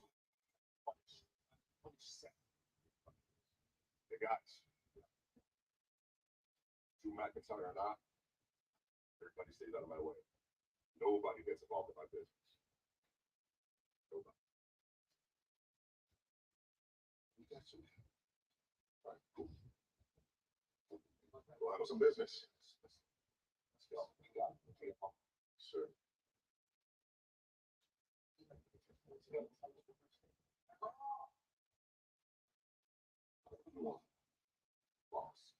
Damian Priest has heard the whispers that Judgment Day is helping keep the championship. He does not want that to happen. Well, in his journey for redemption, Cedric Rollins fights to win back the heavyweight championship from the hell of the Judgment Day. Damian Priest, right after this break, members of the WWE Universe subscribing to Peacock Premium Plus. Let's look at the impossible trials they've been faced on their way to the ring.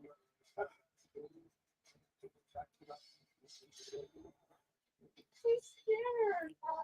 While you wait for your favorites to return this fall. Yeah, if they're going to end with the 6-man, then it's got to either be the women's, or they're going to go with the Priest and Seth matchup. We'll find out here in a second. Obviously, they did the little backstage thing there with Judgment Day, so maybe we're getting Priest and Seth next. I don't know. We'll find out.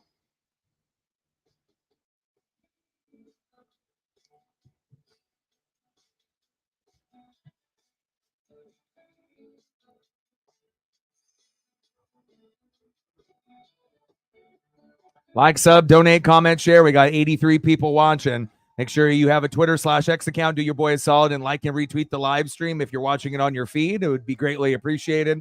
And then obviously, if you're in the room on the YouTube side, like, sub, donate, comment, share, help your boy out.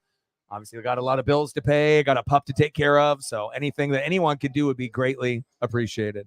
Let's go. And then we will be doing the Mariners and the Blue Jays tomorrow, the last game in the set, the rubber match at 1 o'clock Pacific. And then we'll see what we have going on Monday. I think Mariners have the day off on Monday. And then we'll be back at it on Tuesday. Let's take a quick peek here. So Blue Jays, Mariners tomorrow at 1. And then Mariners have the day off on Monday. And then we're on the road in San Diego Tuesday at 6:30 Pacific. So let's take a look on Monday what games are available. Not really any good matchups on Monday. So we'll probably take Monday off. And then we'll get back at it on Tuesday. But we will be streaming tomorrow.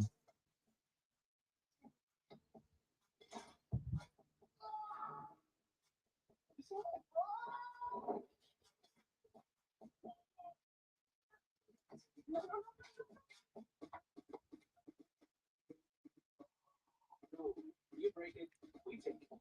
Verizon's phone guarantee. Trade in any phone, any condition. Get a new iPhone 15 with tons of storage on us. Only on Verizon. With Purina One True Instinct, her true instinct really came alive. From day one, it's the high-protein nutrition she instinctively craves. It's making a real difference, supporting healthy energy and strong muscles. Purina One True Instinct is the food she was born to eat, helping her live the life she was born to live. Purina One True Instinct, a difference from day one. Time is luxury. Who you spend it with, what you spend it doing. Why we spend so much time designing and refining, creating the control and the feel that defines electric performance. To make the time you spend behind the wheel of a Polestar the best time of your day. Build and order now at polestar.com.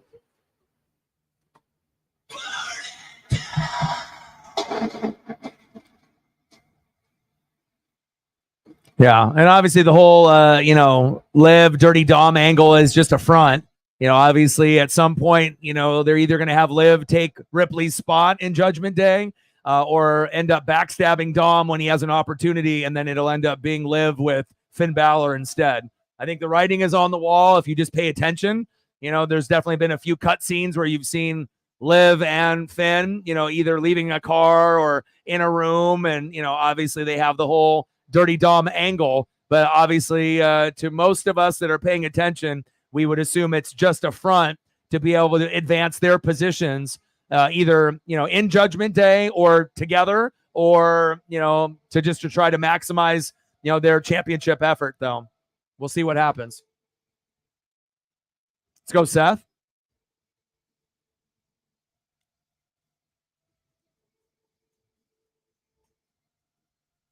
Love me some Seth. Like I said, I love Seth in the very, very beginning, coming up from NXT, always was my favorite member in the Shield.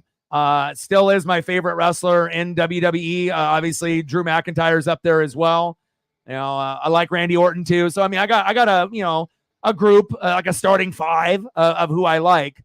But, I mean, as far as, big man, it's definitely Drew. And then if it's anybody else overall, definitely Seth Rollins for me. And regardless if Seth has the crowd behind him or not, still like him. Whether Seth has a belt or not, still like him. And again, he's a guy that has the charisma, great on the microphone, great in the ring.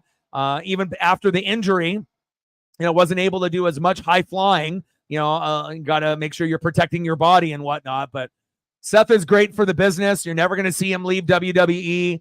He'll go down as a first ballot WWE Hall of Famer. And in all honesty, they kind of disrespected Seth for years, and they had to create another belt just for him, just because they dragged out that whole bloodline with Roman for so long. But, in between that time period, if they didn't try to make Roman like the longest champion of all time in like a Bruno Sammartino type of era, right, then Seth definitely should have had a few more opportunities back then. But at least now, they created a belt for him, and at least he can get a little bit of love. Seth is better as a heel, in my opinion, but he does a great job as a face. Same thing with like Cody Rhodes. You know, you can see him as a face, but once Cody goes full heel, you're going to see a different type of Cody Rhodes. And I feel if you can spit on the mic and you're good in the ring, once you go to the dark side and you go heel, that is when you end up being the best wrestler you possibly can be. Here comes Priest. It's not like I don't appreciate the faces, but I'm more of a heel guy, and I always have been. You know, I grew up watching Hulk Hogan, but, you know, what was the Hogan version I loved the best? The NWO version, Black and White and Wolfpack. Because when you're NWO for life, brother. Oh, yeah. You know it.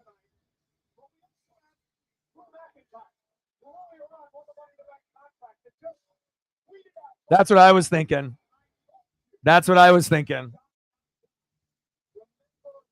But again, you know, like everyone sees, you know, Cody right now as like the John Cena as a face. You know, he's so easy to root for. You know, obviously his storyline with his bloodline, with his brother Dustin, with Goldust, and then dad Dusty Rhodes. You know, so even though it's not the Roman Reigns and the Uso bloodline, right? His bloodline, it means something, right?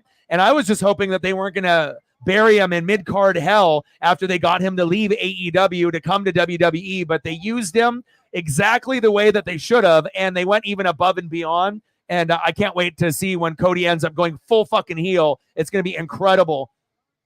And I'm not sure if he's going to go heel after, you know, he ends up having a typical, you know, belt opportunity. You know, it'll be very interesting to see how it all kind of plays out with Cody. If he has the belt or doesn't have the belt down the road when he goes full-blown heel, or maybe loses a belt and then gets it back once he goes full-blown heel. But it'll definitely be an exciting moment.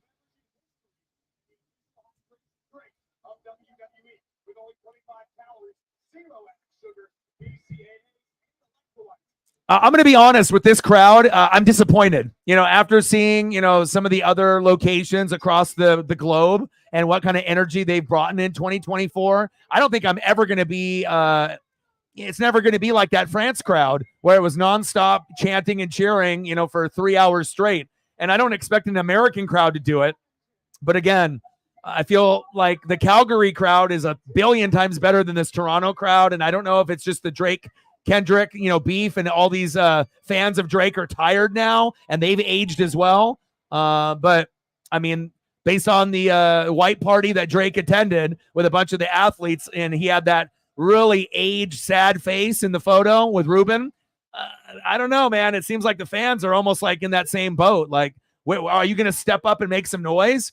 I mean, it doesn't feel like a Canada crowd. It kind of feels like a United States crowd. Not to like hate on the United States crowds, but I mean, it doesn't live up to the expectations, at least not for me. Like, they need to step it up. Like, on a scale of 1 to 10, this crowd has been like a 5. Like, you wouldn't even know that it was in Canada unless they had it, you know, listed on the screen in the top right corner. Like, how many people are there? I mean, based on the crowd noise, it feels like there's half the amount of people that are there right now, and then they're being silent and like not even really cheering. Like, the loudest cheers that we got so far was when fucking John Cena came out. That's not supposed to happen. And maybe that's the reason why Cena came out, you know, kind of get the crowd up and going again.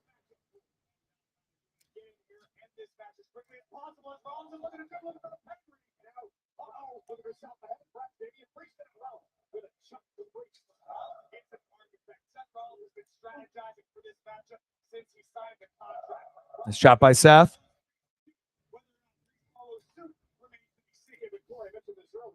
Yeah, but I agree with you, Reefer. Like, Damian Priest is one of those guys where, you know, certain guys and certain girls need a faction around them to be able to carry them, right?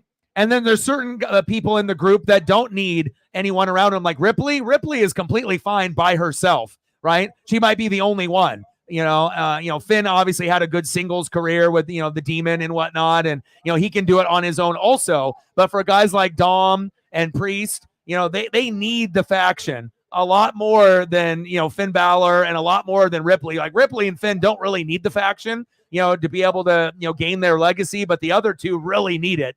You know, they need to have that structure, you know. And again, like, if Damian Priest didn't have the Judgment Day, right? Like, because, like, let's be honest, When Damian Priest is in the Judgment Day, you're even if you're not a fan of him, you're paying attention to him a little bit more. And then if he has a belt, you can't not pay attention to someone that doesn't have a belt. But as soon as Priest leaves Judgment Day or doesn't have a belt, let's be honest. Does anyone really care about Damian Priest? Not really. Let's be honest. I mean, unless he's your favorite wrestler, like the whole aura about him kind of goes away when the faction disappears around him. So maybe one day it'll be different for Dom, where he won't need, the faction, and he'll have enough experience to kind of go on a solo, tour, or maybe be a tag team with someone else. But I feel like Priest is nothing without Judgment Day. Any accomplishments that he has, like even if he had the belt and he was out of Judgment Day, I feel like no one really cares. We do appreciate that he's unique. We appreciate his size and his athleticism. Not the greatest person on the microphone. I would say he's average. But again, I just feel that he doesn't have really an aura or a vibe to be able to carry the load, regardless if he has a belt or doesn't have a belt. But if he doesn't have a belt and he's not in Judgment Day, do we really still care about Damian Priest? And the answer is no. Tell me I'm wrong. I mean, there's still going to be, some interest in maybe some of the matches, but it's not going to be the same as if like right now.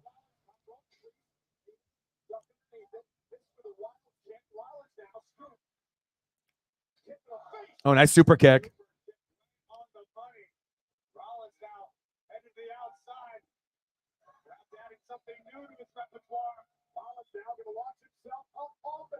I would go Seth. Swanton, give me some RVD. Let's go with the moonsault. 1, 2, 2.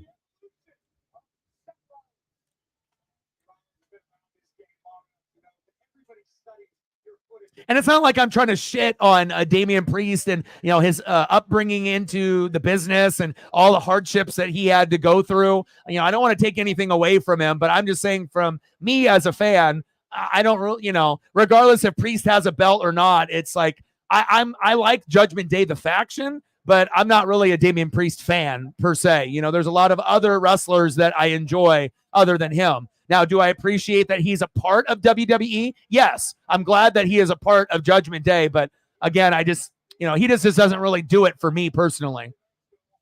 Like if I had a choice between him and Drew, I mean, I'm going Drew all day. 2, 2.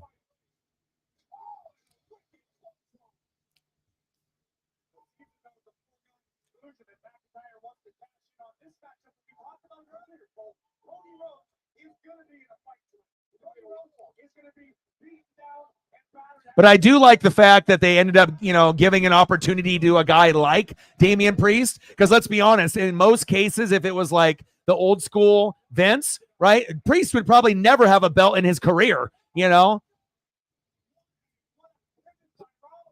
Oh, high knee. So at least Priest has been able to achieve something that maybe wouldn't have happened in the Vince era, even though Vince does like big guys. But I'm not sure if he would have, Vince would be more of a Brock Lesnar type of guy. Nice frog splash. 1, 2, 2. Yeah, and I'm not really a big Finn Balor guy either, but I think I would pick Finn over Priest as well. And obviously Dom will get better on the mic and in the ring, and obviously being Rey Mysterio's son, I mean, he already has the heel thing already down. It's just a master of being able to master the microphone and get better in the ring and whatnot. But I mean, you could argue that Priest might be the weakest link in the group, even though he's got the belt right now. But I do like his unique size, frame, and, just the way that he is. He's very unique. There is only one kind of Damian Priest, and he kind of has a kind of a tribal vibe to him, kind of like a Tatanka, but a Tatanka in 2024 kind of vibe. And it's nice to see Priest not wearing some weird shirt or top like he was wearing in the, like one of those mesh tops that a lot of females typically wear, where that had like a see-through mesh top. So I like the gear that he's wearing here today with the black and the purple.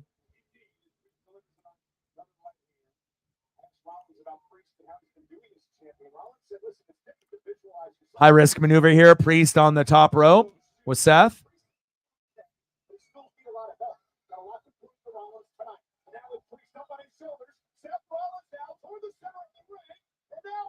Buckle bomb, baby. Buckle bomb. Priest is like, let me give you one. Bang! Good sell by Seth. 1, 2, 2.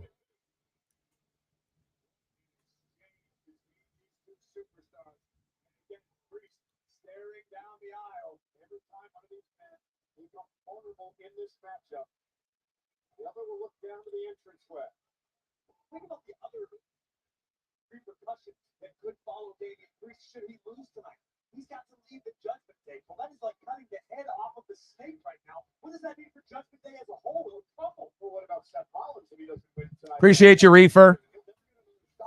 Reefer showing mad love. Appreciate you very much, man. Because again, Paisley and the bills that I got. I mean, like I said, most of the donos that I get usually are through like the super chat, and I got to wait like a month, to be able to get that. And then obviously YouTube and Google take a big percentage out of that. So that's why I got to work so hard to make up for that. So anytime I get, Cash App or Venmo, it definitely helps to being able to pay the bills now. So that way I can actually be able to do that. So thank you so much, man.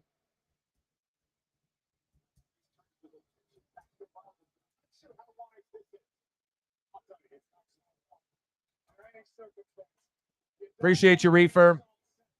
Reefer, we're the 47. We're at 50. 50 to go. Appreciate you, my guy.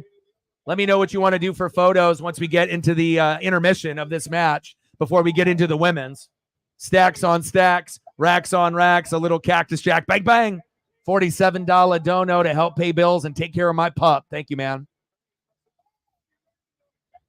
Yeah, and again, I usually have a few people that specifically will only do Venmo or Cash App because they know that I need money to pay bills and I need to take care of my dog like now. And then obviously there's some people that don't have, those apps. And so they'll just do the super chat and whatnot. But I would say, 95% of the people, donate usually through the super chat. And I'm highly grateful for that. But when I end up getting donos like that, it doesn't really help me right now, especially if I got shit that's due. Or I need to go buy something for Paisley like dog food. 2. Appreciate you, Reefer. That means a lot, too.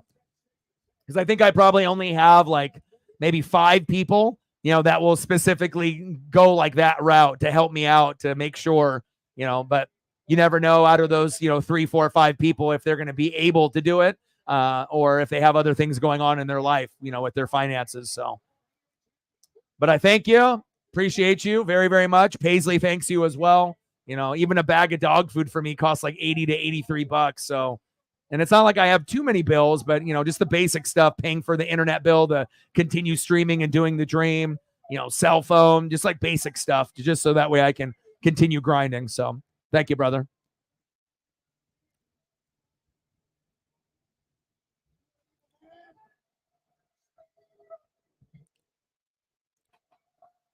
And hopefully we'll get a few more people like Reefer to show some love.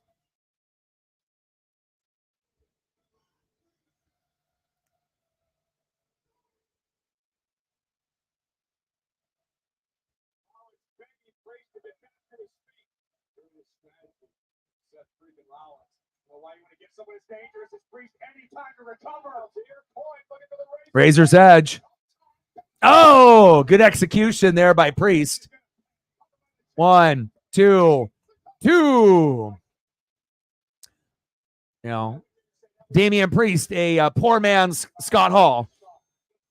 Similar kind of size, obviously similar type of moveset, but not the same type of charisma and aura as Razor Ramon or Scott Hall.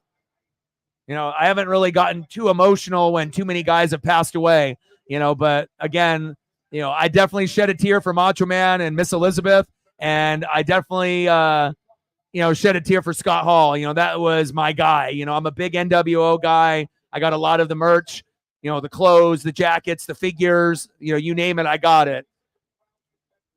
But it's nice that at least you got someone that's wrestling now paying homage, to a guy like Scott Hall, a.k.a. Razor Ramon, one of my favorites of all time.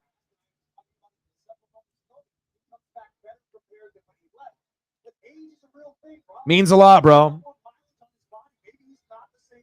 I mean, we're getting closer to 4 million views. We should hit 4 million views on the channel by the end of the month, which is awesome. And again, we're grinding away, man. You know, just trying to plug away.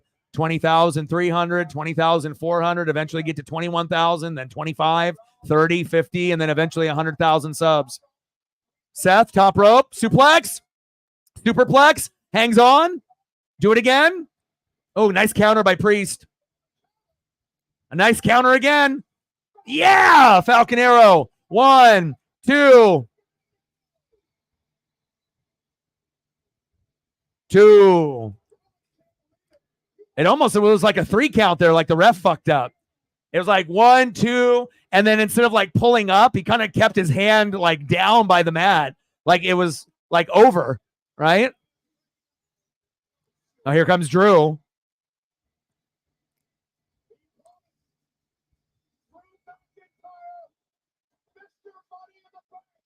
That was weird. It was like, okay, did he kick out? Was it actually a 3 count? Like there was some kind of botch there by the ref or Priest, but something was weird there. You know, because it didn't really look like a very clean kick out or a clean, 1, 2, 3 by the ref either. Like they all kind of looked at each other like, what happened? Was it a 3 count? Was it not?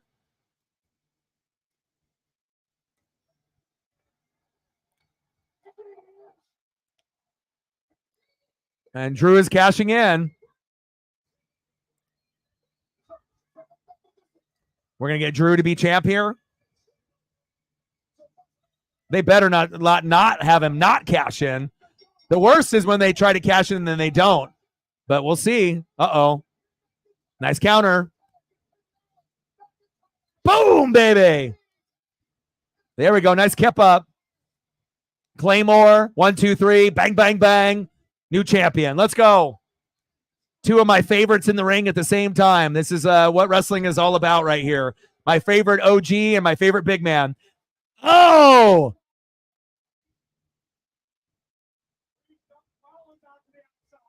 See, lots of surprises, right? Priest getting back involved in the match. Did we think that was going to happen? Probably not. Big stiff kick to the midsection. Fuck, my stomach hurt after that. Oh, there's CM Punk, and you knew that was going to happen. Obviously, that's another one of the so quote unquote surprises. So now Drew is not going to be able to cash in because of CM Punk. So the money in the bank was for nothing.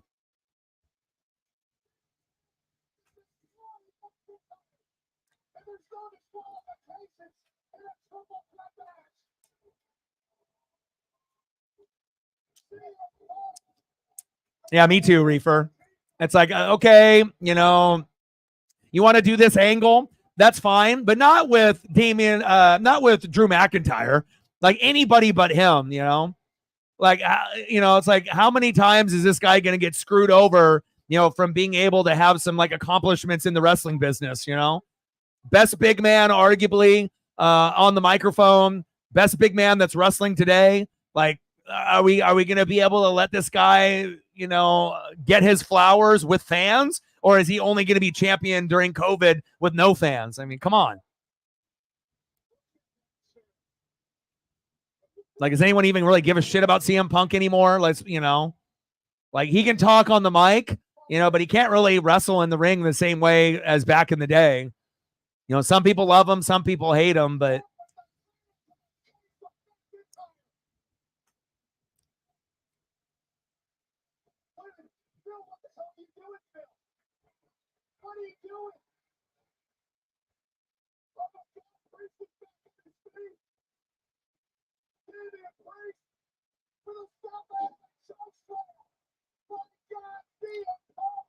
one, two. Boo.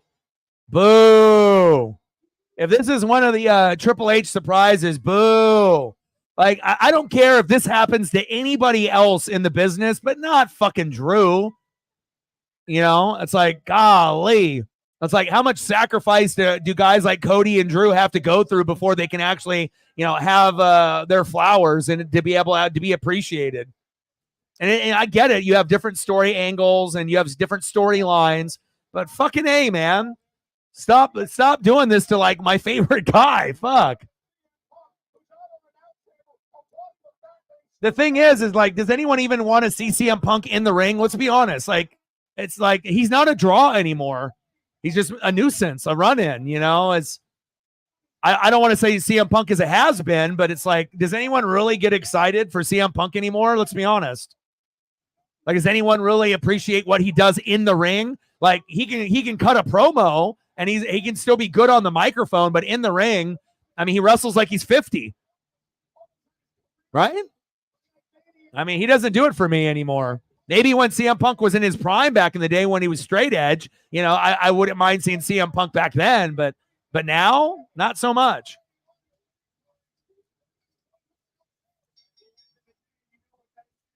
Well, when is Drew going to get a belt? And if he does get a belt, what angle? Where are we going with it? If he's not going to end up getting, a belt from like Priest or from Seth, then where is he going to go? He's going to wait and he's going to have to go down to Intercontinental belt. And then he's going to have to go against like Walter, a.k.a. Gunther, and they're going to have to go at it then. And so what are we going to get? Like a Gunther, Walter, Braun Breaker, Drew McIntyre triple threat for the IC? Are we going to go that type of route? Which I wouldn't really mind that route either, but it's like to go from, you know, being world champion and then having to go down to IC champion. I guess you'll take it because the IC belt still has a lot of prestige, but I don't know. I don't know how I feel about this.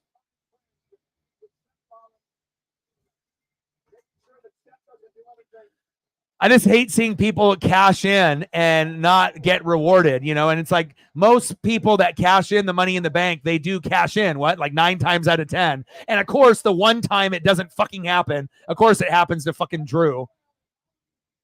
So obviously they have a different storyline lined up for him, obviously, if he's not winning here or against these guys, against Seth and Priest. So maybe it'll be against Walter, Gunther, or Braun Breaker. You know, maybe it'll be like an IC title run at some point or another.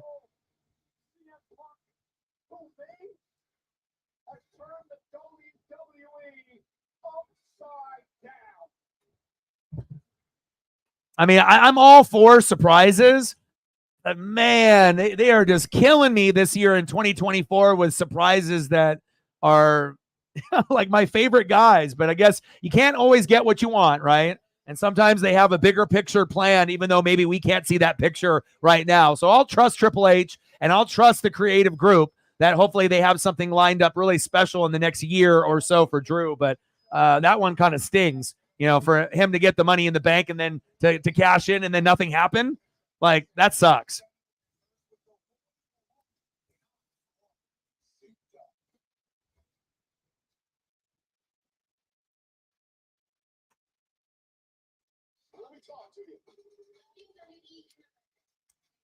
Reefer, what do you want to do for photos?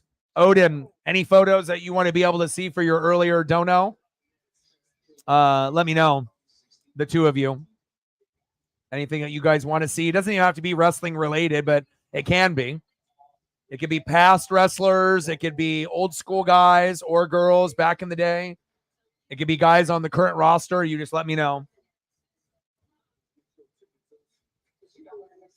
So next up is going to be women's Money in the Bank and then the 6-man at the very end, correct? So we assume we're going to go here next, right? Superstar apparel, signed memorabilia, exclusive items, and so much more. All at the Rec Room in downtown Toronto. Open through tomorrow. Wow. Just wow. Oh, wow. I don't even know what to say. We're in Toronto. There's still plenty more to come. We still got a Money in the Bank contract ladder match. We got a 6-man bloodline war, but it's official. SummerSlam in Cleveland. It's going to be Judgment Day, Damian Priest versus the King of the Ring, Gunther, for the World Heavyweight Championship. Well, Money in the Bank's going to dude, nice choice. Great choice.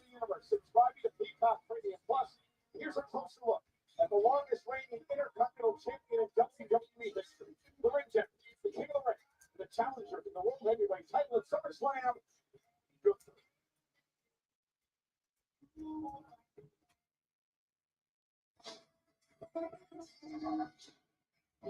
Something What you get could be tied to the Ducks. You're not wearing pants. Where'd you get this? Don't you worry about where I'm keeping stuff.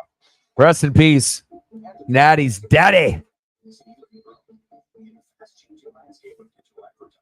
And I know, some of y'all, are Shawn Michaels guys, and some of y'all are Bret Hart guys, but I always, kind of sided more with Bret. I liked more of the heel aspect. Not that I didn't like the Rockers with him and Marty Jannetty, or his run, obviously in his solo career where he was a superstar, one of the best in the world, and then his time with DX. But again, it's like one or the other. It's like Rock or Stone Cold, Bret Hart or Shawn Michaels. It's like, you're usually one or the other. And it's not like you hate the other one. It's just usually you side with one side rather than the other. And I'm more of a heel guy as well. So, I like heels. And then another reason I always like the fact that, Bret Hart was the first guy that actually gave away merch, to kids, and to give away those stunner shades to those kids in the front row. I'll never forget that, And again, if Shawn Michaels did something like that, then maybe I would have been a Shawn Michaels guy. But, just to be able to see the Hart Foundation and with Owen, and I was always a big Owen Hart guy too. Then they could, throw in the British Bulldog and some of the other guys that they've had in the faction. But, the Stunner Shade giveaway was like really the first piece of like wrestling memorabilia that even if it was only like a $5 plastic, sunglasses, just the fact to have Bret Hart put them on you, like what a memory that would have been as a little kid in the front row to have that happen to you, or if you were an adult and you were lucky enough to get one. Pretty cool. Real customers pay for their testimonials. At Neutral, we believe Man, I got some vintage stuff, dude, I've been sitting on too. natural ingredients to help dogs live full and active lives. Let's grow healthy dogs. Jim the Animal Neidhart and the King of the Ring with Owen. Let's go, baby. When's the last time we seen Owen Hart on the fucking show? And then I got to get Jimmy Hart in here too with the Hart Foundation. Do not use in dogs with serious infections. May cause worsening of existing parasitic skin infestations or pre-existing cancers and serious infections. New neoplasias have been observed. Do not use in dogs less than 12. Let's go. And it's cool too because, like, if you really look at the color scheme, like these are like the only guys that were tough that could make pink, and Hart's actually kind of cool. You know what I mean? Like a lot of guys, if they ended up wearing these singlets with the hearts on them and they would wear pink, it wouldn't really fly. But these guys pulled it off, and it looked good. It wasn't one of those things where you would like, oh, I wish they would wear better gear. It just suited them perfectly back in the day. Takes a real man to be able to pull off the pink, man. Awesome, man. Good choice, Odin. Reefer, you got anybody that you want to see photo-wise?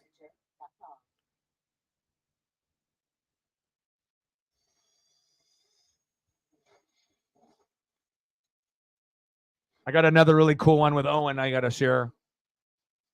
These are my guys, man.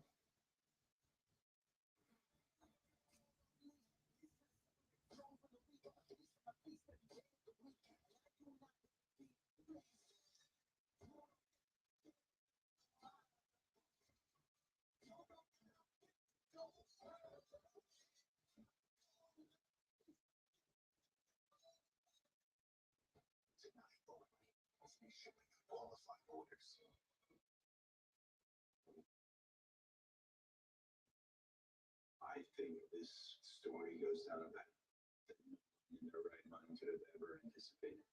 We blur the lines of fiction and reality. You could continually swerve them, then we've done our job. The final boss vowed to be as visceral as I want to be. The chaos happens. Something magical will come out of it.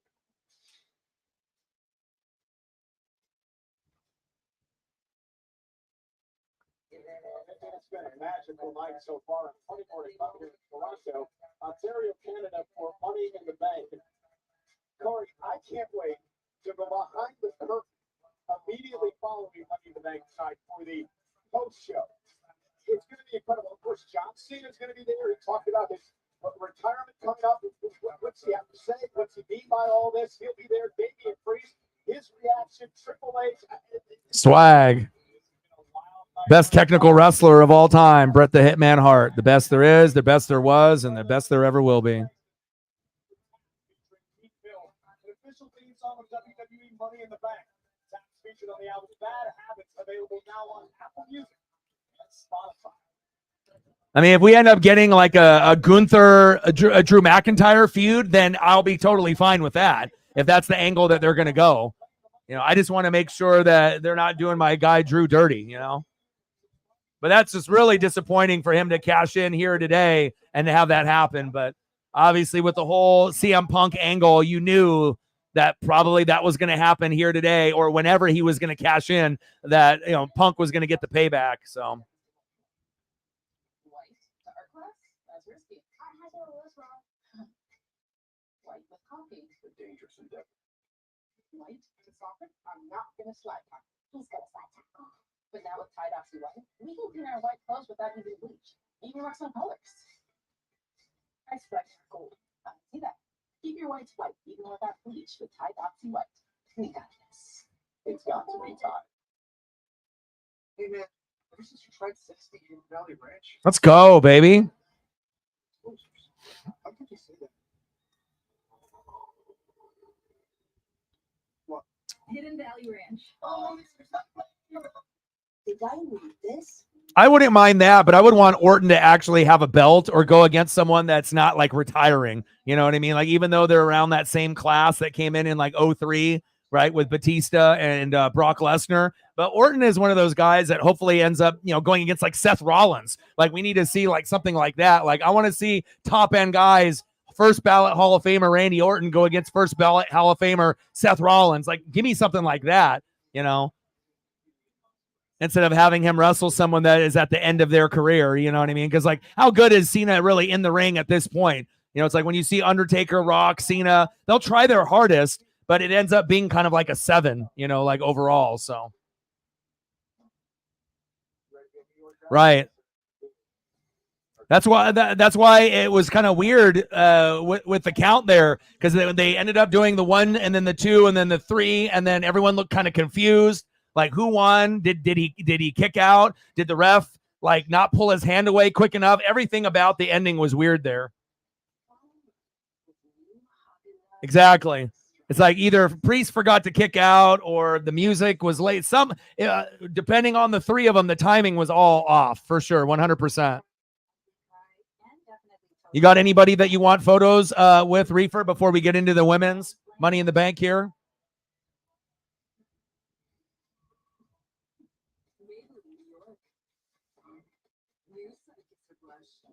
And the mouth of the South, baby. Owen.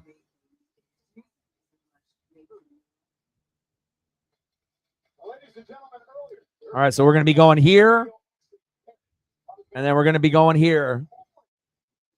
So predictions on this, would we say Tiffy Time and Chelsea Green are probably the 2 favorites? Or do we think that the other 4 have any chance to actually get it done?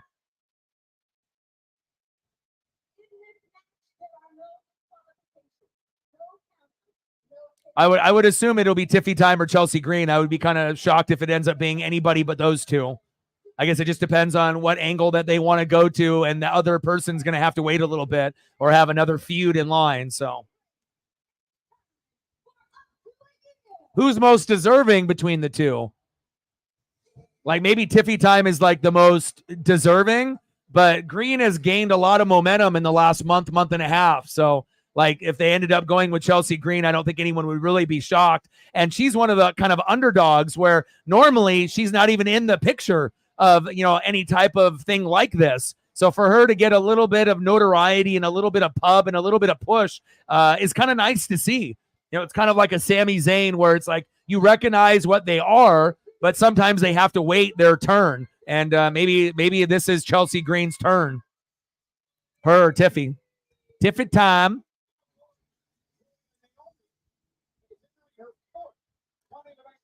I mean, obviously we know Tiffany Stratton is the best wrestler, at this point out of all of these wrestlers right now, based on being able to put on a high energy and, intensity type of match.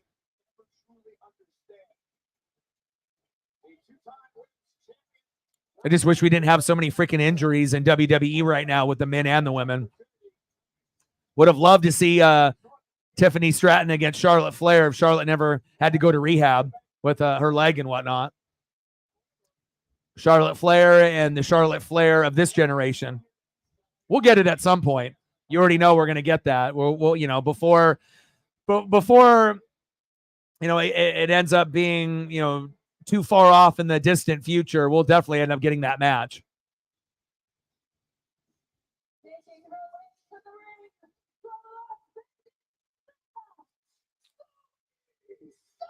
Zoe Stark making her way to the ring.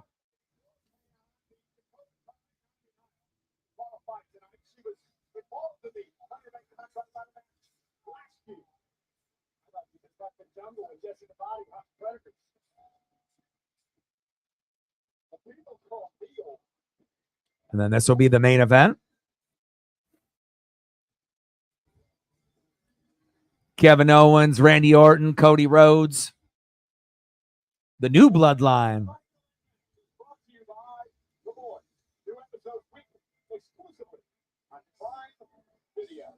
Zoe Stark is an incredibly talented individual. She cut her teeth in NXT. She loves this game. She excelled at this game. She has mastered the physical aspect. But for some reason, the WWE Universe refuses to truly accept Zoe. The solution to that? Climb the ladder, grab the contract, and make them accept.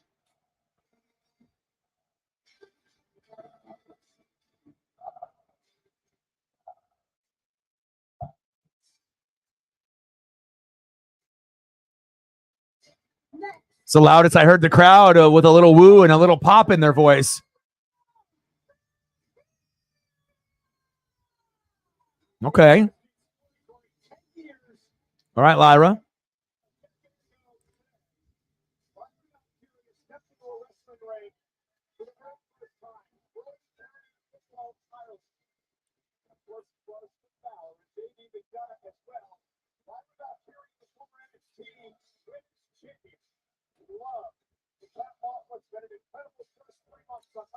Man, I can't wait to see the double team, triple team moves, all kinds of chaos. There's going to be some big spots in this match, too. A lot of athleticism. And the females have come such a long, long way with skill set and moves. And even some of them on the microphone as well. If you go back to the Divas era and then you go back to look to see what we're at now, you even get lower end and mid card ladies that get passed over that are much more athletic than some of the ladies even back then. It's Tiffy time.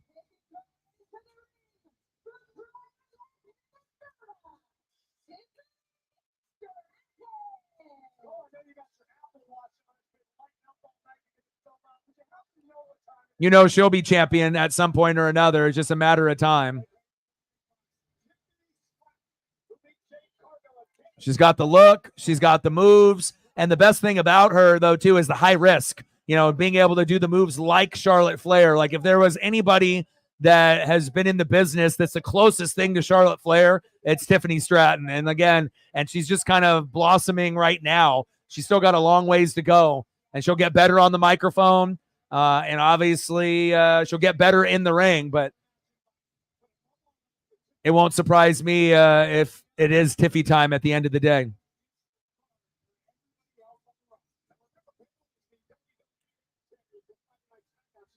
Yeah, I saw that same video as well. I've been watching a lot of her rehab, that has come up on my social media timeline as well. So it seems like she's training really hard. She's very focused.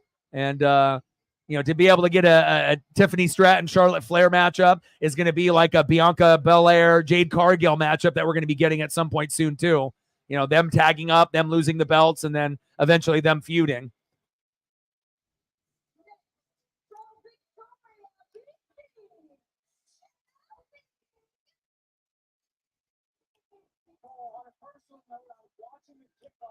Don't ever in your life try to Chelsea. It doesn't work out well for And it's very rare to have someone like Chelsea Green with this type of like persona and gimmick where like the fans are buying in, where they actually are rooting for her, you know, because sometimes they'll do gimmicks like this and it just doesn't work, you know. But for her, the fans have gotten behind her. And again, she's definitely top 2 in this match with Tiffany Stratton. Maybe number 1. You know, you already know Tiffany's going to have her time at some point or another, but it just depends if the momentum is going to keep building for Chelsea Green.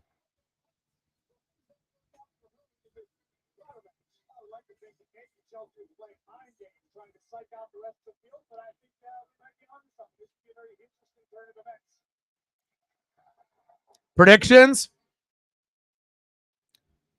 So, Reef, are you going Chelsea Green then for your prediction? EO's got dope music, dope intro.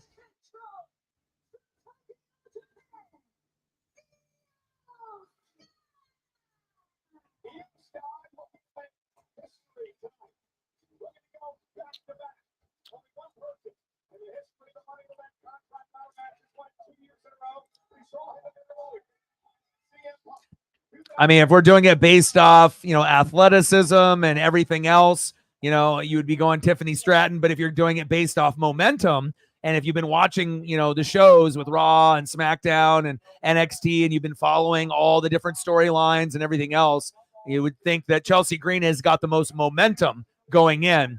So it wouldn't shock me if she ends up getting it. Now here's a question for you, Reefer. Now, if Chelsea Green does end up getting Money in the Bank, who is she going to go against? Who would she cash in against? World Championship opportunity whenever they want to take it. Io Sky knocks off Kiana James and Zelina Vega for this opportunity tonight. And we got a wide variety of styles with all these wrestlers in the ring.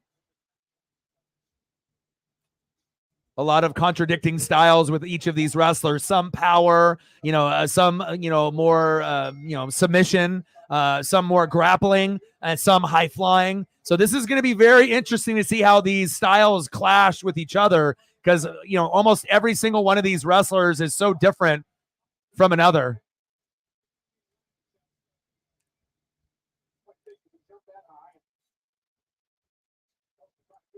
Chelsea Green doing her best impersonation of Vince Carter, trying to jump up and get the Money in the Bank.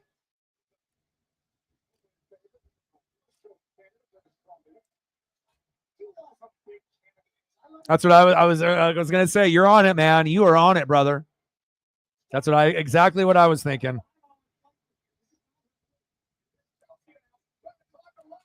Yes, it would. That would be a big surprise. I mean, let's be honest. If it's anybody but Green or Tiffany Stratton, I think it would be a shock, you know. But again, it's man, Chelsea Green is comedic gold, man. You don't have anyone that you know, has a character like her and the females, you know.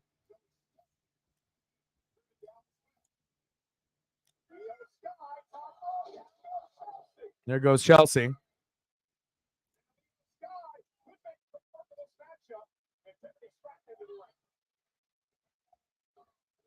Ooh, nice stiff kick by Io Sky after taking one to the butt cheek there. A nice stiff kick into the midsection to Tiffany Stratton. Athleticism all up in the ring right here.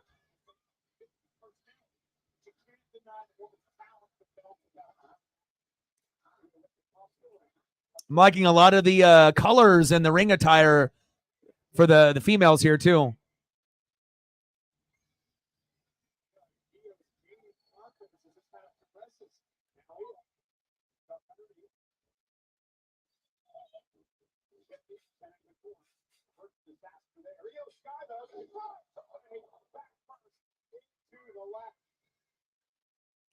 Io. Oh, shit. Damn. She said, bye-bye. Wow, those high knees were brutal. Lyra's like, come over here. I got you. Oh, wow. She almost botched it for a second there, but had to lean with her momentum. That could have been really bad. using that extra momentum. At least Lyra saved it. Oh. Absolutely brilliant. Io just what we call sandbag. Oh, Lyra. Now it makes you kind of wonder, was that a botched move or was that planned? Lyra's got a unique move set. Oh, baby. Io back broken. I just love the different types of personalities. You know, you're going to get a little bit, a different vibe from each wrestler, and again, it's just nice to be able to see, the different types of style of wrestling that you're going to be getting out of these competitors. Everyone's so different in their own way. Whoa. Lyra showing that athleticism. Zoe, she got the power.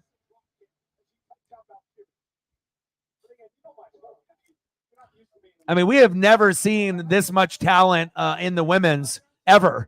Like I said, back in the day, with the divas, you'd have maybe 2 or 3, wrestlers, and then maybe 2 or 3 that were underrated, that deserved more love, but just didn't get it, But now it's like you can even have like lower card females and mid card females that don't really get a chance, that are just incredible athletes. And, sometimes you just got to wait your turn. I mean, the competitiveness, and how many different options they have for champions it's crazy, man. Look at Zoe in the strength. Zoe built like a bodybuilder. Ooh. Fall away slam to the ladder, but didn't really connect properly there. She should have just leaned back instead of just trying to dump her off. Let's see what Zoe Stark does here. Oh, Jesus. Looked like Zoe almost like botched that move and hit herself.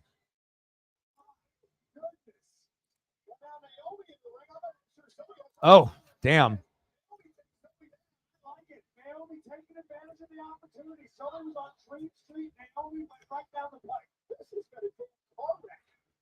My favorite time. And now Naomi building momentum.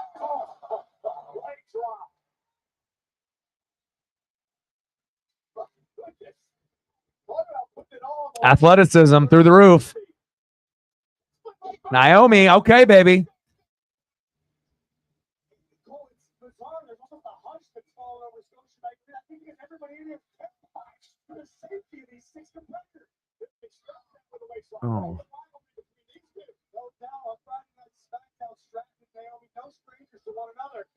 Oh. Oh.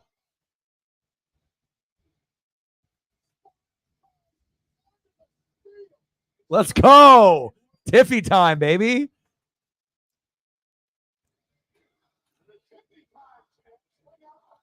It's that athleticism, man. Again, it's like not every female is going to look like a Mandy Rose, and again, it's like people are going to, obviously judge the wrestlers, some of them by what they look like. But at the end of the day, how good are you on the mic and how good are you on, in the ring, and a lot of times you might have the looks, but that doesn't mean that you're necessarily going to have it on the microphone or in the ring.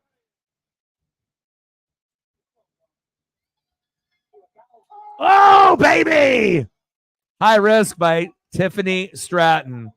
It's like you ain't going to see Mandy Rose doing moves like that. Let's go. You could already tell that she was destined for greatness early on, just based off her high risk maneuvers that she would do on the top rope. And again, I haven't seen anyone that reminded me of Charlotte Flair until I saw Tiffany Stratton. And we already know the accomplishments that Charlotte Flair has pulled off in WWE.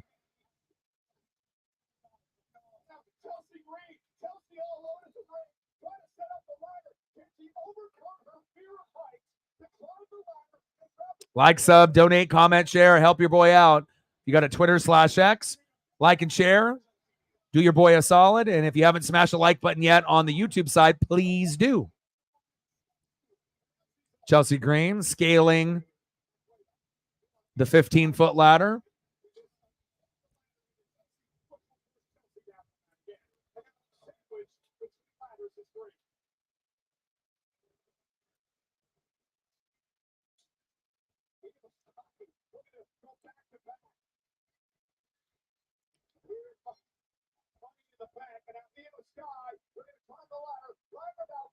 Oh,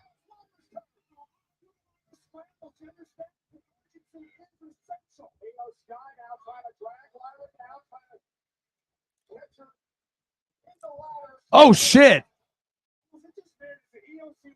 Oh, baby. Let's go. Wow. You know what I mean? Like, and that's why these matches are so special, because you know you're probably going to see something, you know, especially with the props and the weapons involved, right? Ladders, tables, chairs, that you're probably going to see something, oh, that you've never seen before.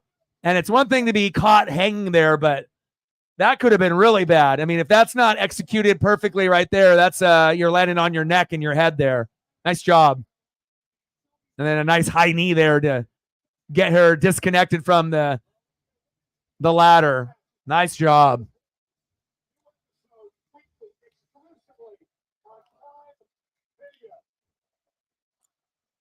All 6 ladies have a different distinctive style, and they mesh well together. You know, like I said, sometimes when you get like big, slow wrestlers on the guy end going against a fast-paced wrestler, it usually ends up being a terrible match because the flow of the match is just off, right? It takes someone like a Drew McIntyre for being a bigger guy to be able to match someone that's a little smaller and a little faster. But with these ladies in the ring right now, everyone's style is a little bit different, but it's blending in beautifully.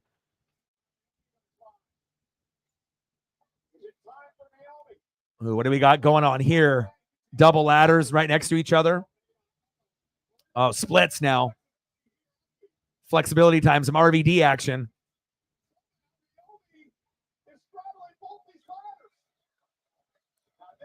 She said, I'm RVD. Oh, baby. Off the splits. Hell yeah. Nice job, Naomi. That was sweet. You never seen that before. And again, you're going to see things in this type of match. You're going to see probably 1 or 2 moves that you probably have never seen before. And that's what makes it exciting, especially if you've been a fan like me and you've been watching wrestling for almost 40 years. It's always nice to be able to see something you've never seen before, which is very rare. Shout out to Triple H and everyone in creative and these wrestlers with this different type of moveset. Good spots. Yeah.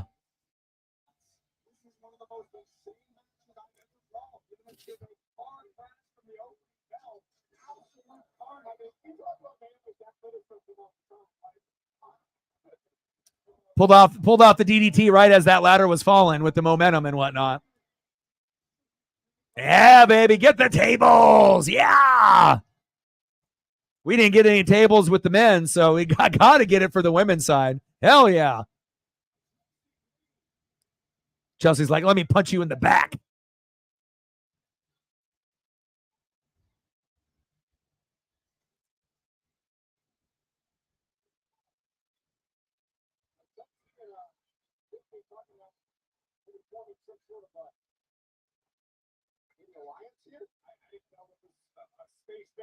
Got to make sure you lock it. You got to lock the end of the table there. It's going to collapse. Let's make sure that everything's in there right.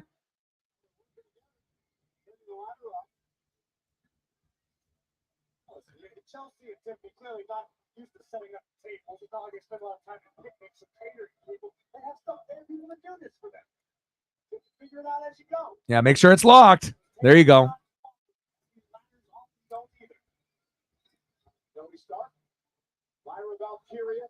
I mean, if you really want to excite me, give me a 5-star frog splash off the 15-foot ladder onto someone else that's on the fucking table. You really want to get the crowd going. Give me something like that.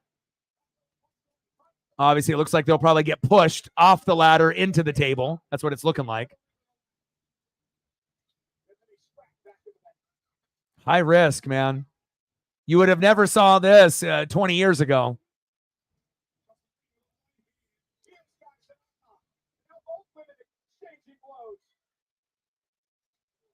Oh, nice back elbow by Chelsea Green. Oh, I like what we got going here. Look at this setup. Oh, baby. We got the two ladders in the middle, and then you got the other two ladders connected on each side of the ropes. Ooh, I love this. Oh! Lyra is there.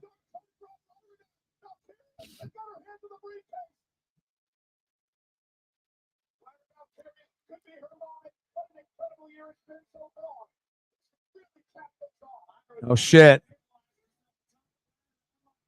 Oh, shit. Oh. Someone call 911. Damn. Like that?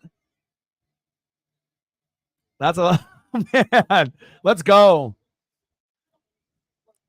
Man, you could argue some of the spots in this female match were even better than the spots in the men match for the Money in the Bank. Creativity, 10 out of 10. Let's go. And that's why this is a better pay-per-view than Survivor Series and some of the other pay-per-views. You know, you got WrestleMania, you got Royal Rumble, SummerSlam, Money in the Bank. Uh-oh. There's Chelsea.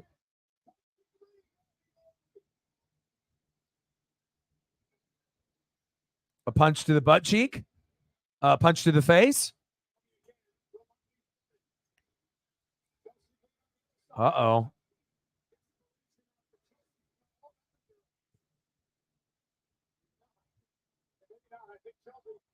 Oh, shit. What do we got going here? What do we got going here? Don't fall.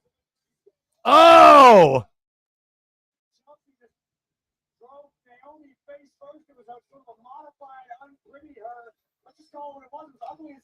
I mean, obviously that was a move that definitely could have easily gotten botched by them slipping and falling through.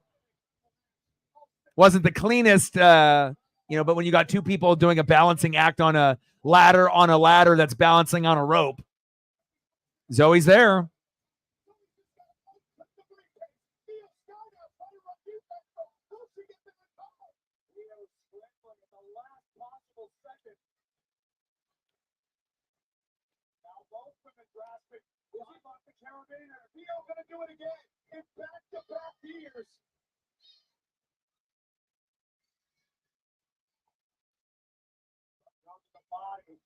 Uh-oh.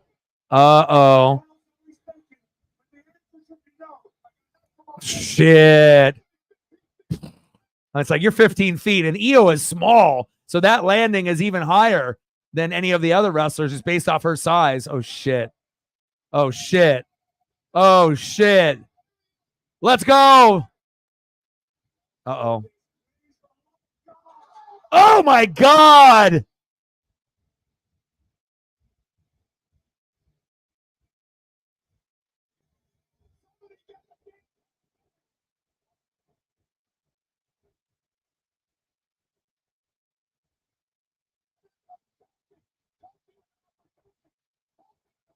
Oh, my God.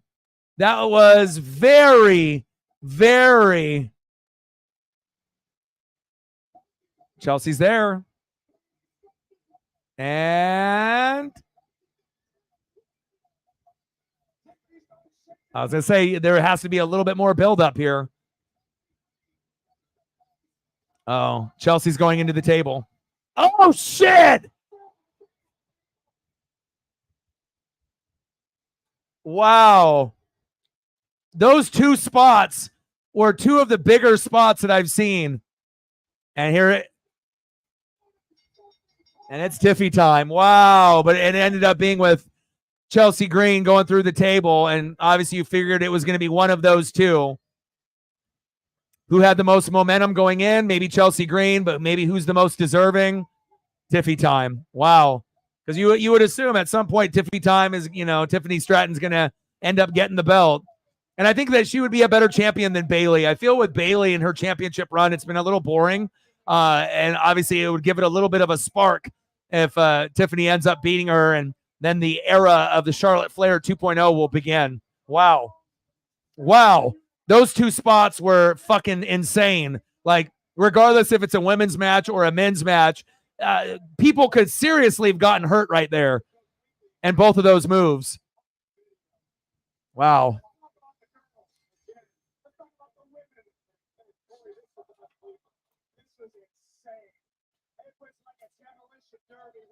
I'm not sure if it's too early for Tiffany Stratton to get the push if you actually look at everything that she's being able to bring. And as far as entertainment is concerned, as far as a wrestler, there's a lot of other lower wrestlers that are quality, but they just don't get the love. But at the end of the day, you got to be able to put in your best quality pieces. Wow. And again, there's going to be some other individuals that'll get some time, to be able to shine. But, the writing was on the wall for Tiffany as soon as she came up from NXT, that you knew that at some point, it's going to happen.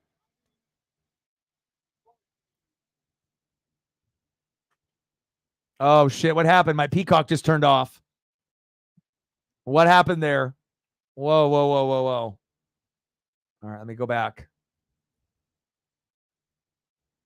My Peacock TV disconnected. I don't know if it did for you guys. Okay, now it's back.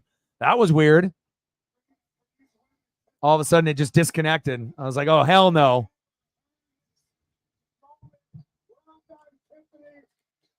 Congratulations to the rest of the women. I got nothing else to say. That was awesome.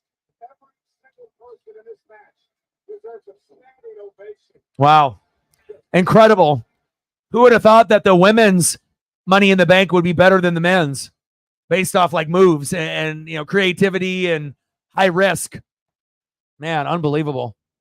What a great match. What a great pay-per-view so far.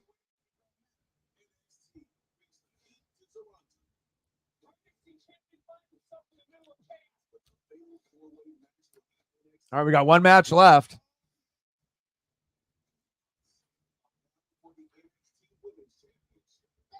Kevin Owens, Randy Orton, Cody Rhodes, and the New Bloodline.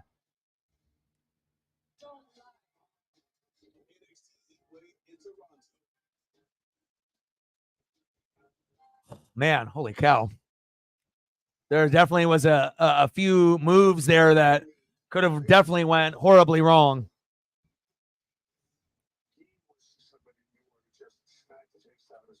WWE Legends. New episode next Sunday at 8 on WWE Superstar Sunday, only on A&E. Watch next day on the A&E app.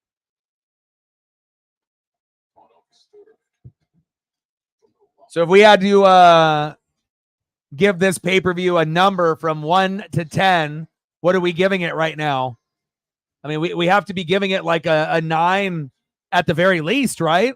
Because I don't think this is an 8 or an 8.5. I mean, even if you only have like 5 matches, I mean, everything has been pretty fucking solid from the very start till now. And, as long as this last match ends up being decently solid, I would assume this pay-per-view will end up being a 9, 9.5. And it might actually be the highest rated pay-per-view that we've had in a minute, because a lot of them end up being 8s or 8.5s, but a lot of them don't end up being 9 or 9.5s. And we actually have a chance for this to be a 9, 9.5 pay-per-view for 5 solid matches.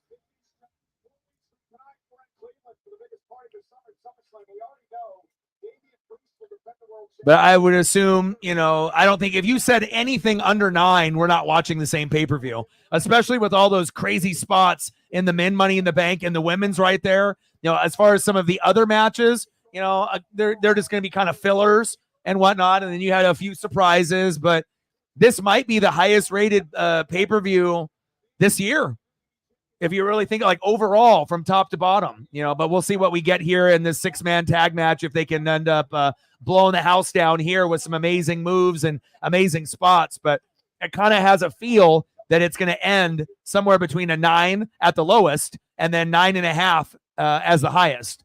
That's solid, man.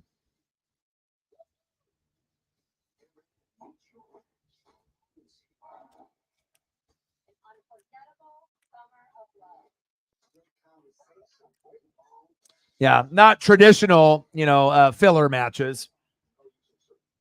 And obviously doing a little bit less is better, right? Instead of having like 8 matches on the card and then those 3 matches that are extra end up being like maybe one's a 7, one's a 5, and then maybe one's an 8. And then it just brings the overall number of the pay-per-view down. So very impressed. And again, the females have come so far from, the Divas era, to what we're seeing today. And you don't even have to be like the top female to be able to get recognized for, microphone skills or, high risk movement, on the top rope. Incredible. I thought the men's Money in the Bank was good, but that women's one was even better. Crazy. Lots of high risk. We're down to the last match of the night. Like, sub, donate, comment, share. Help your boy out. There's a force within all of us. And when we tap into it, not even rain can steal our thunder. What in the weather are you waiting for? Be a force in nature with the Weather Channel app. Good morning with Vocalax. Good morning. Our Vocalax chewy fruit bites for fast and gentle constipation relief in as little as 30 minutes. Making your good morning even better with Vocalax. No, I don't think it's crazy to think that. I mean, it just depends. Because if we're looking at a match like that, for Kevin Owens, Randy Orton, and Cody Rhodes, what affiliation do they really have in allegiance, towards each other? It's like they're in their own lane. It's not like, any of them are like tag team or they're not a faction.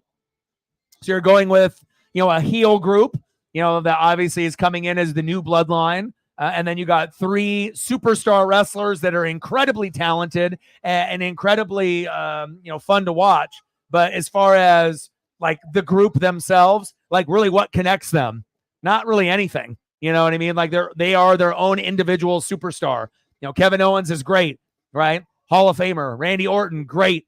Cody Rhodes, great. But, there isn't really anything that connects the 3 of them together, in this particular match. It's not like they're a faction or anything like that. So to want the new bloodline to win or to see if they can make it interesting, I think that there definitely will be others that will be thinking the same thing. So, because obviously with the Kevin Owens, Randy Orton, Cody Rhodes, like they don't even have a purpose to win, right? It's just like they're 3 high-profile athletes, but there's no connection of them being together. So if they lose, no one cares. You know what I mean? But of course, if you want to keep the bloodline powerful, you want to make them win matches like this. Because obviously, if Orton loses, it's not a big deal. If Cody Rhodes loses, it's not a big deal. If Kevin Owens loses, it's not a big deal. But if the bloodline loses to a group that's not actually a faction, it hurts their image based on how they're portrayed, up to this point. So I would be very shocked if the bloodline doesn't win. It would make sense for them to win. It wouldn't make any sense for the bloodline to lose. So. What do you make of that? Oh, that's because here the fans are so passionate. Yeah, they definitely did Drew dirty. Shouldn't we be praising the highlights of the night? I mean, the center of the universe just won Tippy in the bank. Trishy, I think you should say a little something to me. You know what? It doesn't matter. Social media is already praising me in this match, and Tippy in the bank is going viral. Oh, I was going to say congratulations, but instead I'm going to offer you a little piece of advice. Don't get too ahead of yourself. And don't be too arrogant. Because it's what happens once you catch that in that can determine if you'll be a future Hall of Famer like me or just another flash in the pan. Trish, isn't it a little sad looking at that ring, knowing that Trishy time is no longer? And my time, Tiffy time that is, has just begun. Toodles. The audacity, Trish. The audacity. Cole, Corey. Congratulations to Tiffany. All due respect, but no way to treat a Hall of Famer. Come on, Red, get control back. Now, let's begin the Money in the Bank post show immediately following Money in the Bank, Tippy time. We'll be joining the group of Damian Priest, Triple H, and of course, John Cena, who could retire within the next year, but he's got a whole plan. Yeah, I would say that too. The only kind of downer with the way that they did Drew McIntyre. But other than that, everything else has been just lights out. It's been great.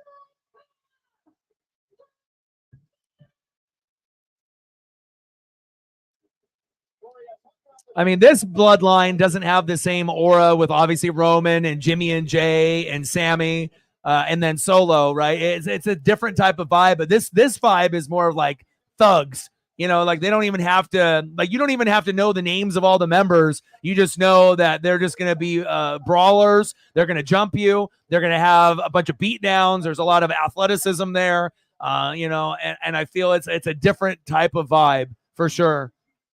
But it's cool to be able to see like people that are not well known become well known. You know, obviously most individuals are very familiar with Solo, right? But as far as everyone else that's in the group, it's still kind of a new thing for some. So, and then at some point we're going to get the old bloodline versus the new bloodline, right? At some point we would assume that will happen down the road, and that'll be very interesting.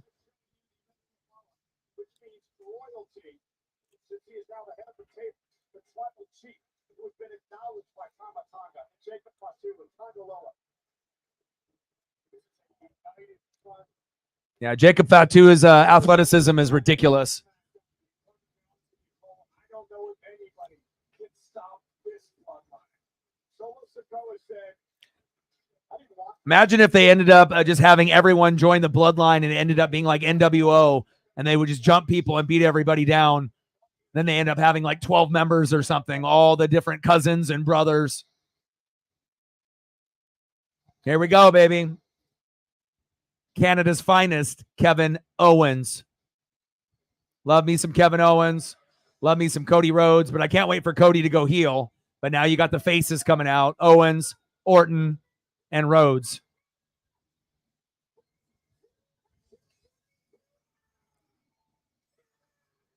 Let's go, Kevin. That's one thing about Kevin Owens. I love, you know, he's like one of those guys in baseball that runs hard to first every single time, always gives effort every single time. You know, you'll never have anybody question Kevin Owens' heart and love and effort in the business. And that's why I love him.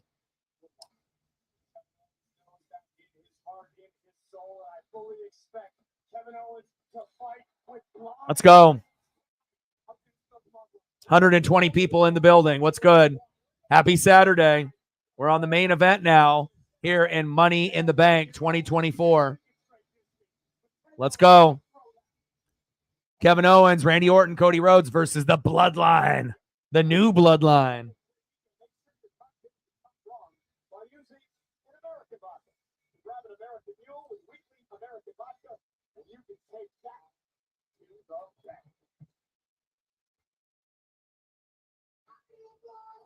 Let's go, Randy.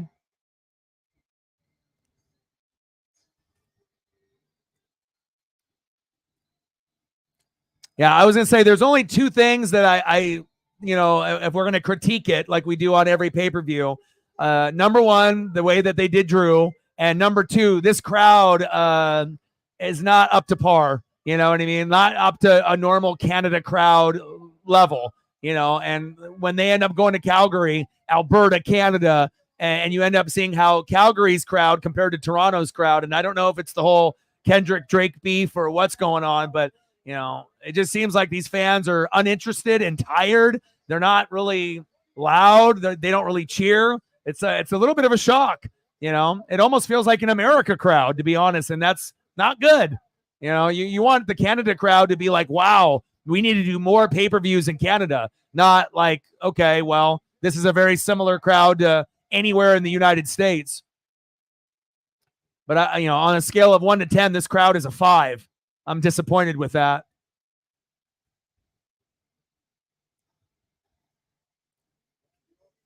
But at least they're singing Randy Orton's theme song, which you don't really see too often.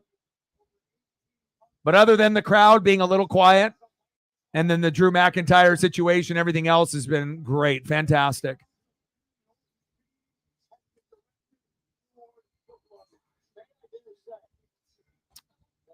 bloodline. Not this bloodline. We're at 50 to go.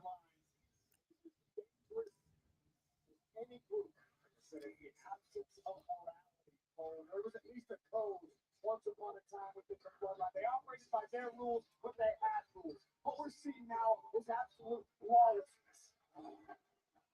Show it, Randy. Look at the size of the fight. Ford's got to be pushing 290, 295 by now, Cole. This dude's a monster, and he's ready for war. Yeah, I'm glad Randy came back from the injury. You know, that's a piece that WWE needs.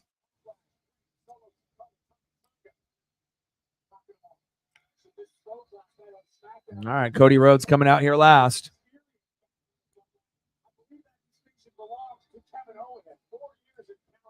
However, Owens has not tasted the success against the bloodline that his third man on his team has.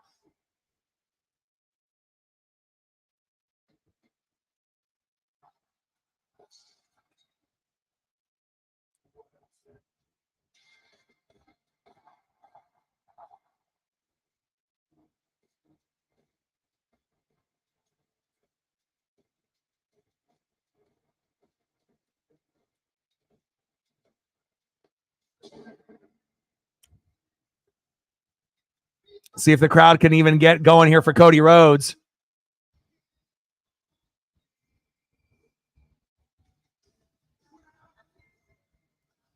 Man, this crowd is lazy. They're never going to come back to Toronto if it's like this.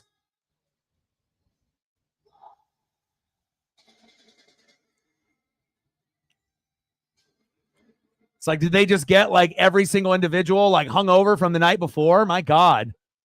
Like, show some excitement for these fucking wrestlers. Golly.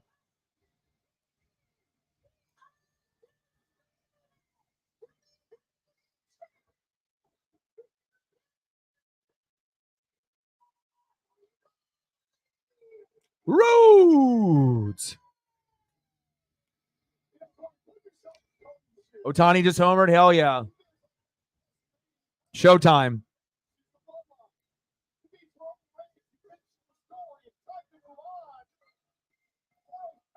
I think we were just spoiled with all of the international crowds. You know, they don't have shows as often, but I don't think we're ever going to get a crowd better than that France crowd until we go back to France. And now it feels like when I watch pay-per-views, I get disappointed because the crowd is not like that.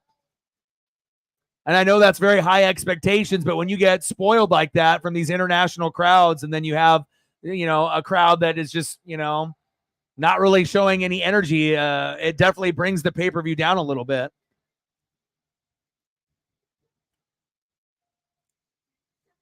It's like, what am I watching? NXT? SmackDown? What is this, a Monday Night Raw crowd? Fuck's sakes.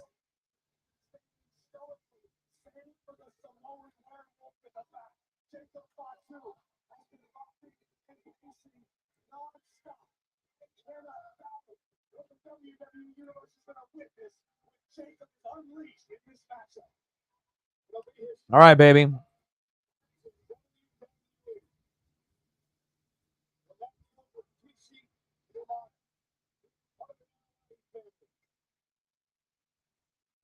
Perhaps the most fun leaders of them all.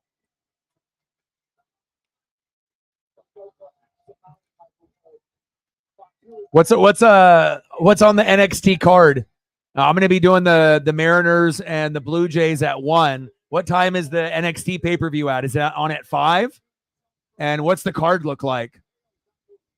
I probably won't do a live stream for the NXT, but I might watch it though, depending on how good the card is.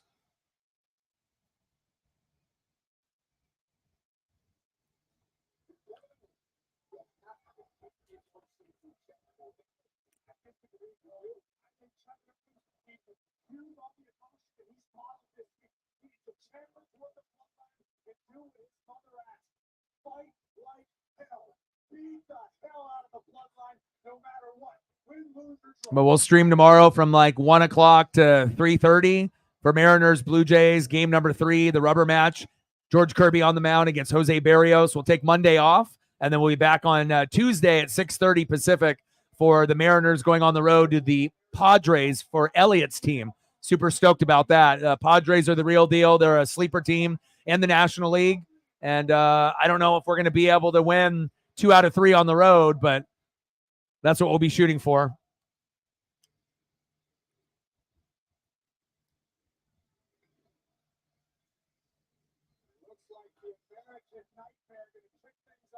Kevin Owens, Randy Orton, Cody Rhodes. That's a great trio right there. First ballot Hall of Famers, all 3 of them.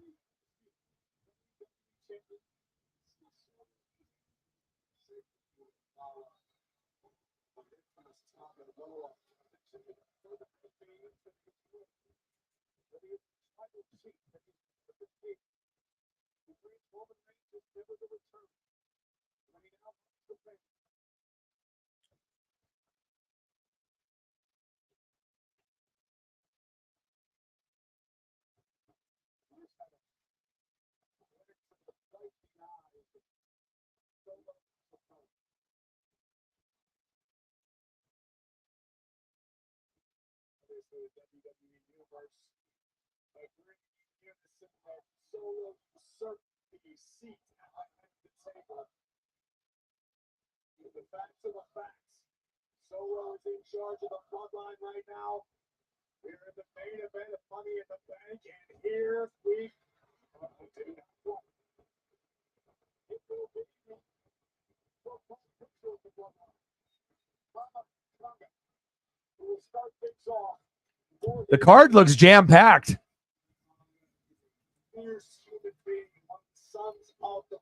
Yeah, but I probably won't live stream it, but I might tune in.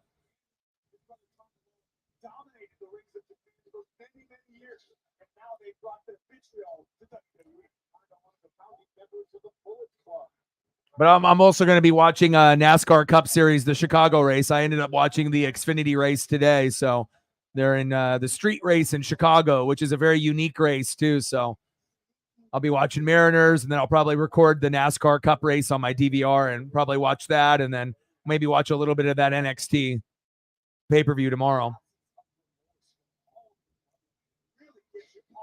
Oh, nice uppercut by Cody.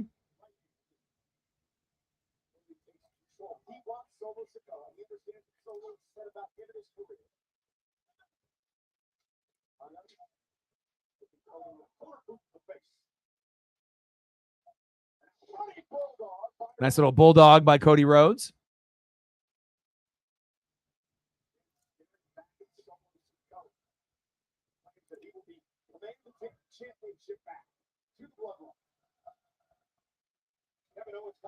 Kevin Owens with the tag.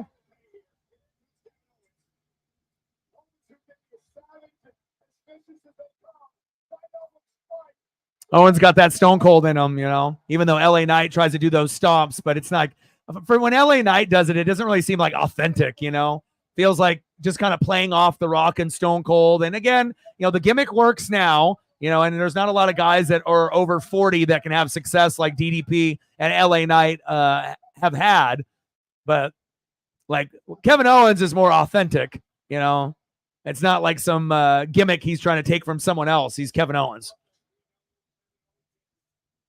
Give me the Kevin Owens mudhole stomps over the LA Knight mudhole stomps.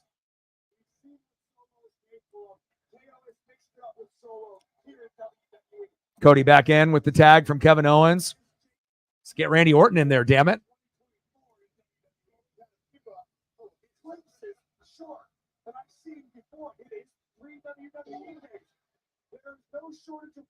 Good execution there by Cody. Tagging Randy, baby.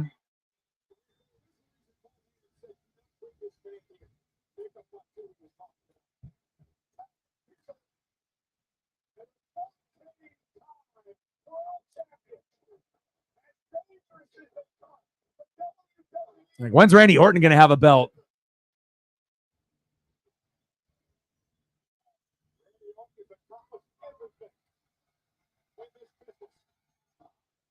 Two, 3, 4, 5, 6, 7, 8, 9. Oh, boom, 10. Nice uppercut there by Randy.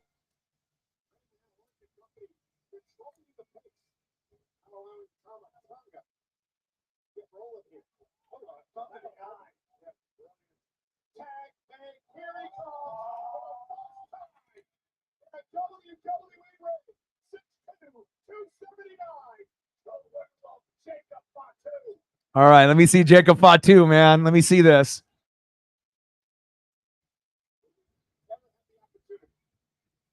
See what this man is capable of. As dangerous and threatening and malicious as it comes. And they're about to look at Randy Orton. Oh, bang, baby.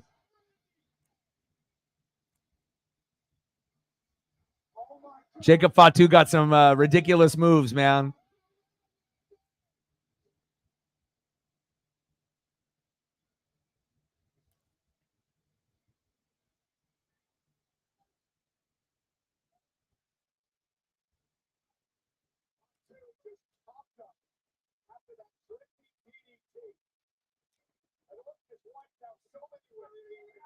Ooh.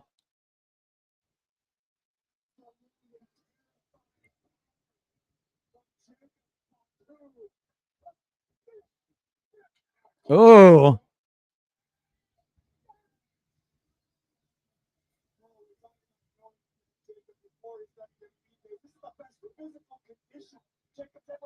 Yeah, I was about to say that too. The way that he looks compared to back in the day, he definitely is in peak physical condition at this point. Solo back in.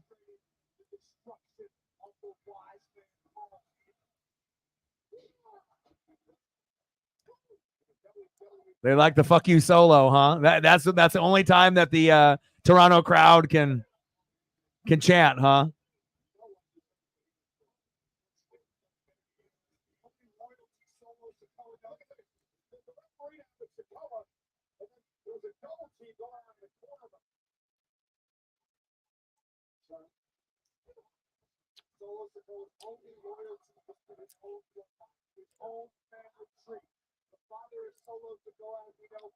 Now they're chanting, "We want Roman."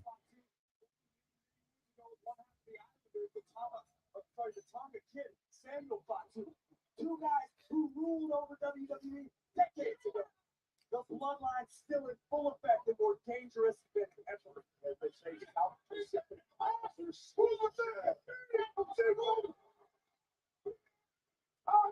Cheap shot by Fatu. Fatu with that knee.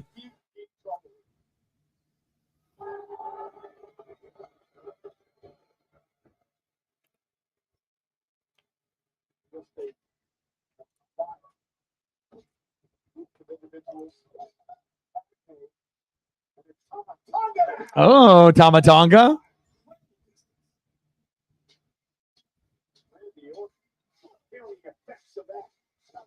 Unloading on the flight. We made a lot about Fatu and how dangerous he is. Let's not forget the man in the ring right now. Small goes to the Tamatonga is capable of. He is ruthless. He is immoral. And Tamatonga has a boner on him. He's here all night long. Oh, still he's slick. Back suplex by Randy. Finds himself in space. Into the pass. Well, at least the crowd woke up for the main event.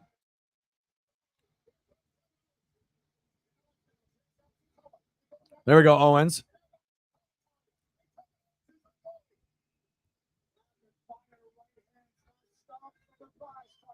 Mudhole stomps to Tamatonga from KO. There goes Fatu. Counter into the ropes. Oh, big clothesline.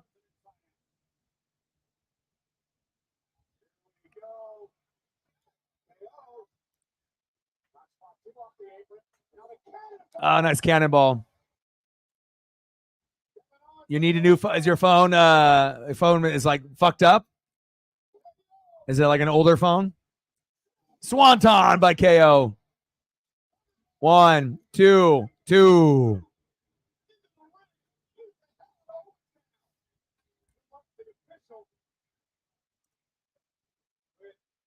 dragging Tama Tonga back to their own corner.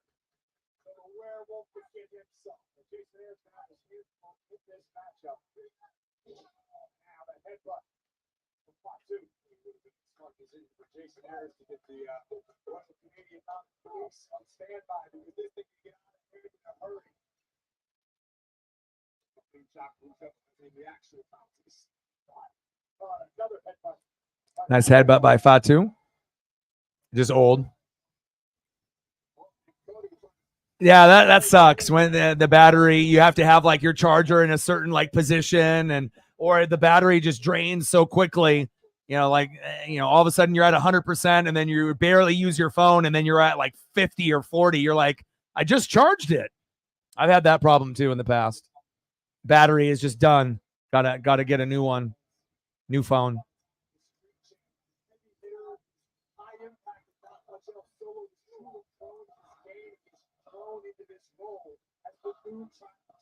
The loudest the crowd has been with the "fuck you" Solo chant. Wish they were this lively the whole pay-per-view.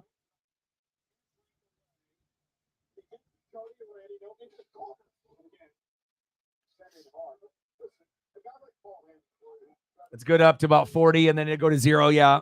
And that's when you know your phone is on its literally last leg. Like, and then at one point it won't even charge at all. Or if it does, it like, you're not going to be able to use it for that long. And then it.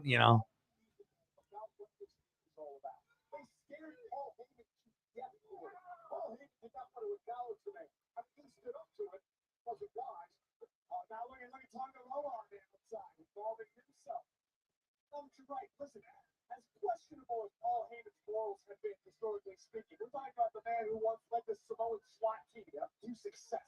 Oh, big shot to Solo by Kevin Owens. He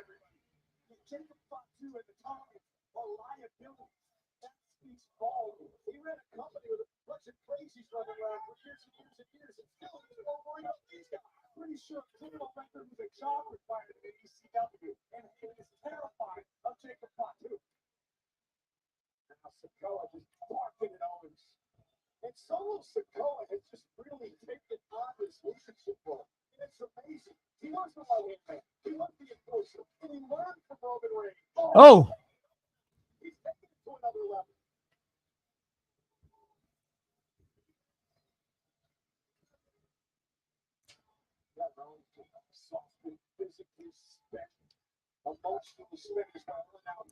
Oh, wow. Damn. Back-to-back butt bumps. KO needs a tag. Oh, damn.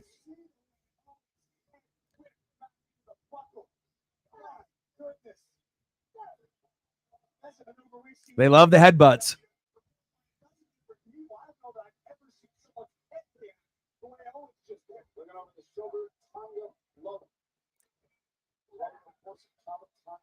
Tonga Loa. Jacob Fatu. Solo Sikoa. Bloodline. Oh, damn.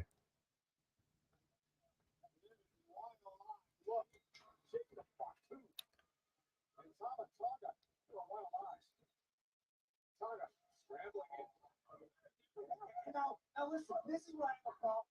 Tama Tonga could have executed a cover and tried to win the match, but that's not what this bloodline is about. They want to destroy these guys. They want to take over WWE. That's what this is all about. Owens needed a tag about 5 minutes ago.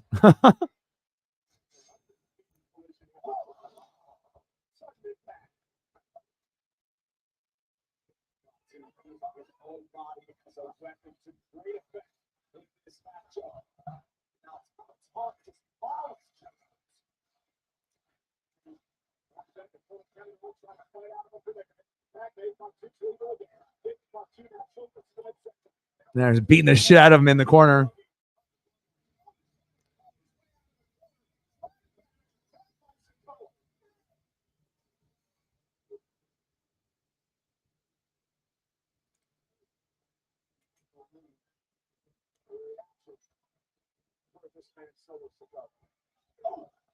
I was about to say, when are they going to go to the corner and start taking out the two in the corner there with Cody and Randy?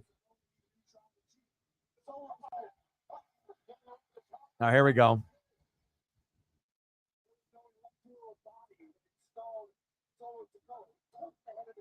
There you go, Randy. Get the crowd into it. Let's go.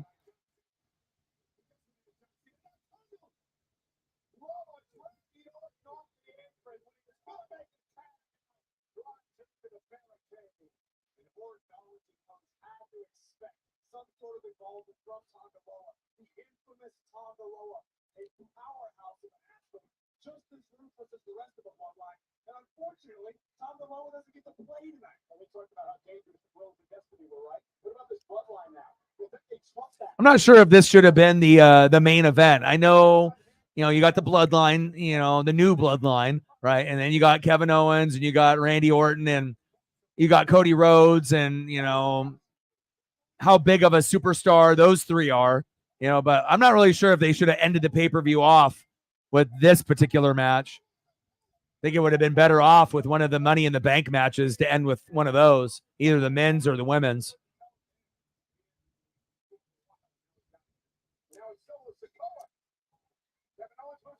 Yeah. I mean, we've had, obviously Triple H teased a couple surprises. Obviously, John Cena won, CM Punk another, Drew with the unfortunate cash in and didn't really cash in successfully, but there's got to be something else here at the end of this match.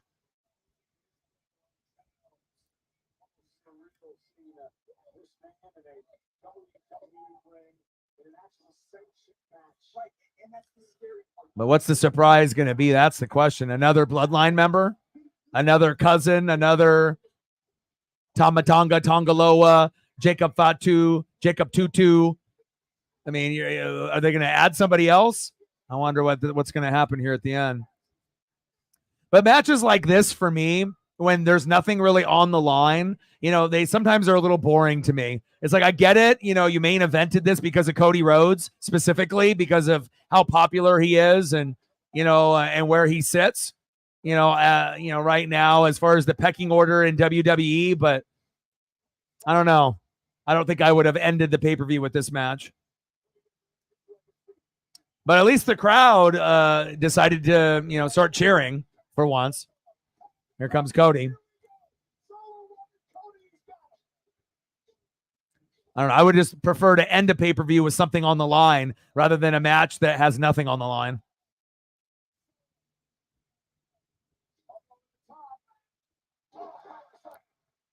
Like, this match will be like forgettable after it's over. Like, no one's going to remember this match, a month from now. Zay in the building. What's good, brother? Roman returning would be interesting. I mean, that would be, at least something. Cody Cutter. What's good, Zay?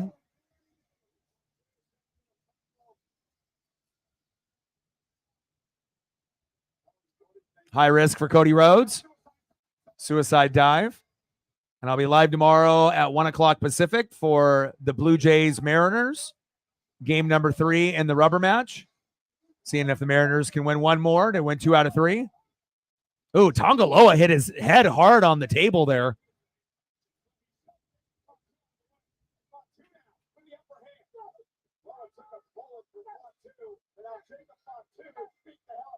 Tongaloa, check on him. It seemed like his head hit pretty hard on that table, even if it's like a hard plastic instead of a wood. Probably didn't feel very good.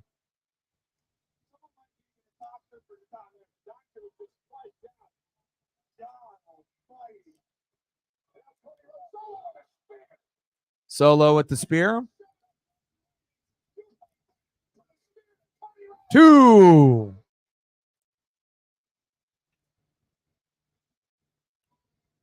It's definitely worth watching, Zay. So once you get home and you start it from the very beginning, yeah, you'll be pleasantly surprised.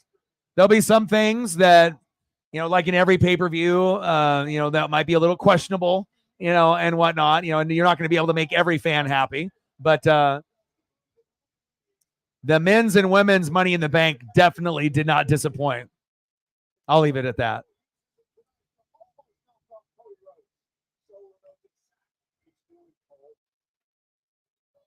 Solo, Cody on his shoulders. Cody don't ever slip from behind.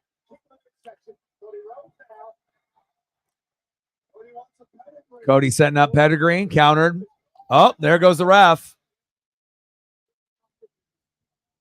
Crossroads. Goodbye.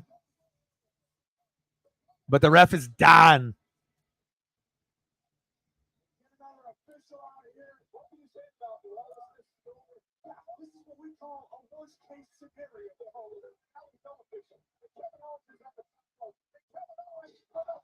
Five-star frog splash by Kevin Owens connects.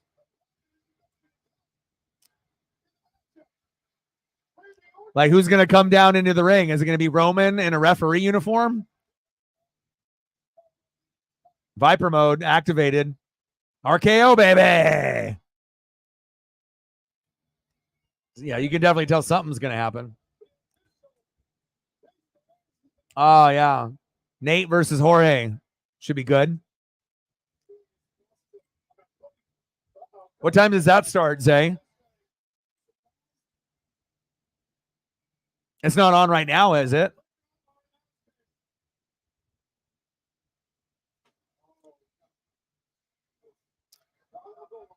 Yeah, I mean, as far as surprises, Roman, or like Matt said, maybe Jimmy. I don't know. I don't know what route they're going to go. Here we go. Triple power bomb. About an hour. Nice. I'll probably tune into that also. Oh, Jacob Fatu. Oh, super kick. Oh, another one. Jacob Fatu is lightning fast for his size. Oh, shit. Oh. It's a super kick party. You get a super kick. You get a super kick. You get a super kick. Stunner. Tamatanga, bye.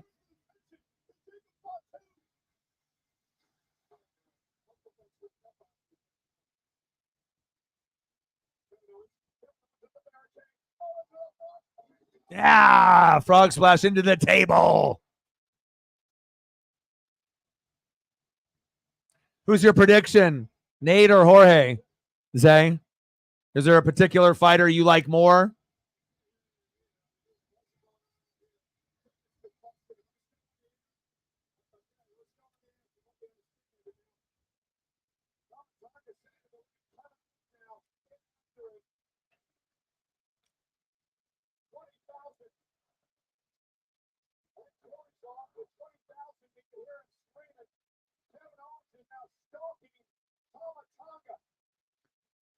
It's crazy. The France crowd was like half the capacity of this and like 10 times louder.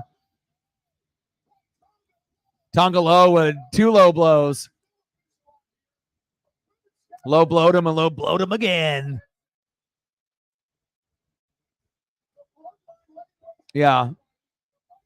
RKO, baby. RKO, baby.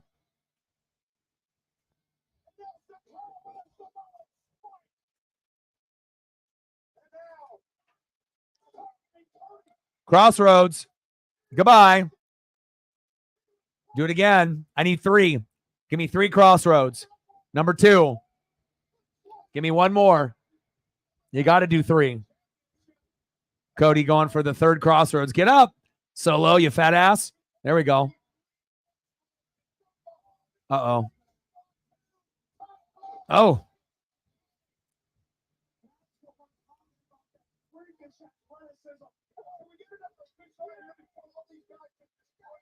Oh.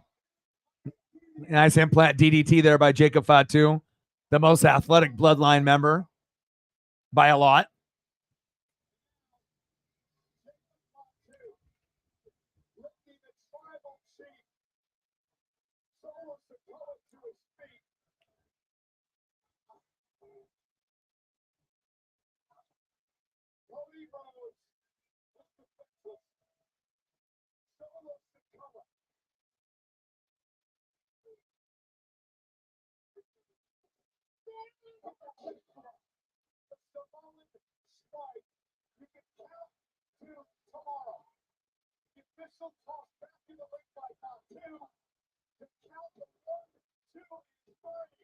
Wow. This crowd is terrible. Let's be honest. The crowd is not good. You know what I mean? After we got to see all of those international pay-per-views, France crowd was probably the best crowd I've ever seen. This crowd is on a scale of 1 to 10 is not fucking good. You know what I mean? Like for the capacity of the people that are there, they're all acting like they're Drake fans and they just got all fucking eliminated and fatality'd by Kendrick. You know, not like us has had an impact not only on the people on the West Coast, but apparently people in Toronto because they're acting like they just got beat up and then everyone's hungover and sad because the crowd was terrible tonight. Not good at all. Scale of 1 to 10, maybe like a 3. Wasn't good. Yeah, Cody ate the pin. But again, there was no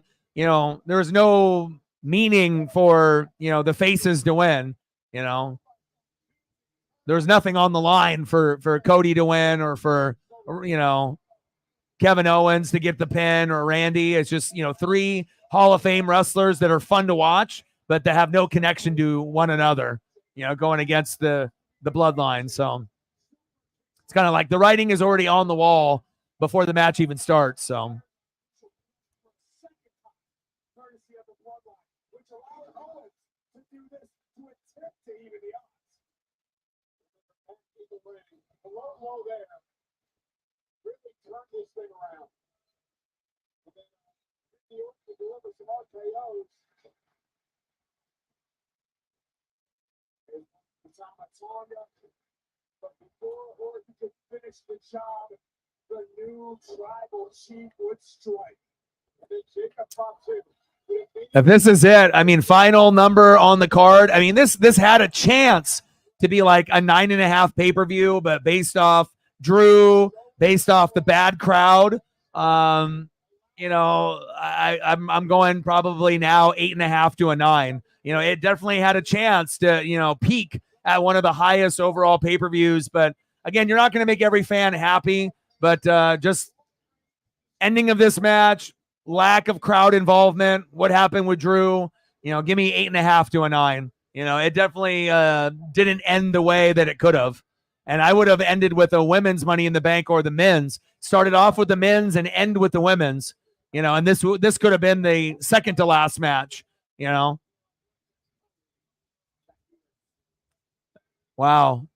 Where's the other surprise? No more surprises?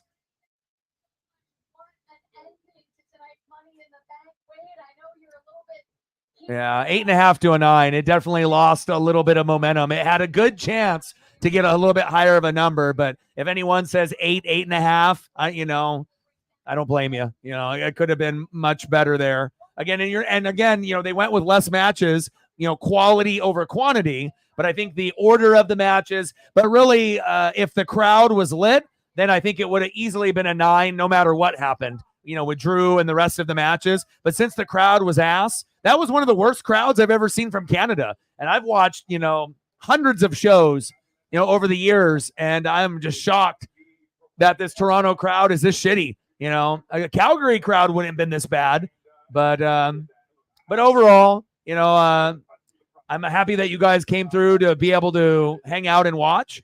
But I guess if the Punk Cena, they could have did something more than just that. But because the Cena thing was more of like filler time, as they were getting ready for the next match. And then the CM Punk thing, I don't think a lot of us even really wanted to see that. So, yeah, I agree. Horrible ending for me too, so somewhere between an 8 and an 8.5, I think most people would say. But shout out to all the people watching on Twitter/X. Shout out to Reefer and Odin for helping out on the dono side, and Matt obviously hanging out with us and handling all the duties there with the mod situation. And again, I'll be live tomorrow at 1 o'clock Pacific for the Mariners and the Blue Jays. I love you guys, and I appreciate you guys very, very much. I hope you guys enjoyed the live stream. I love you and appreciate you. And I got one question for you. Who talk sports like us? Your boy Orion, Northwest Sports Fanatics. Have a great rest of your Saturday. And again, I will be live tomorrow at 1 o'clock Pacific for the Blue Jays and the Mariners. And I'm out. Gang.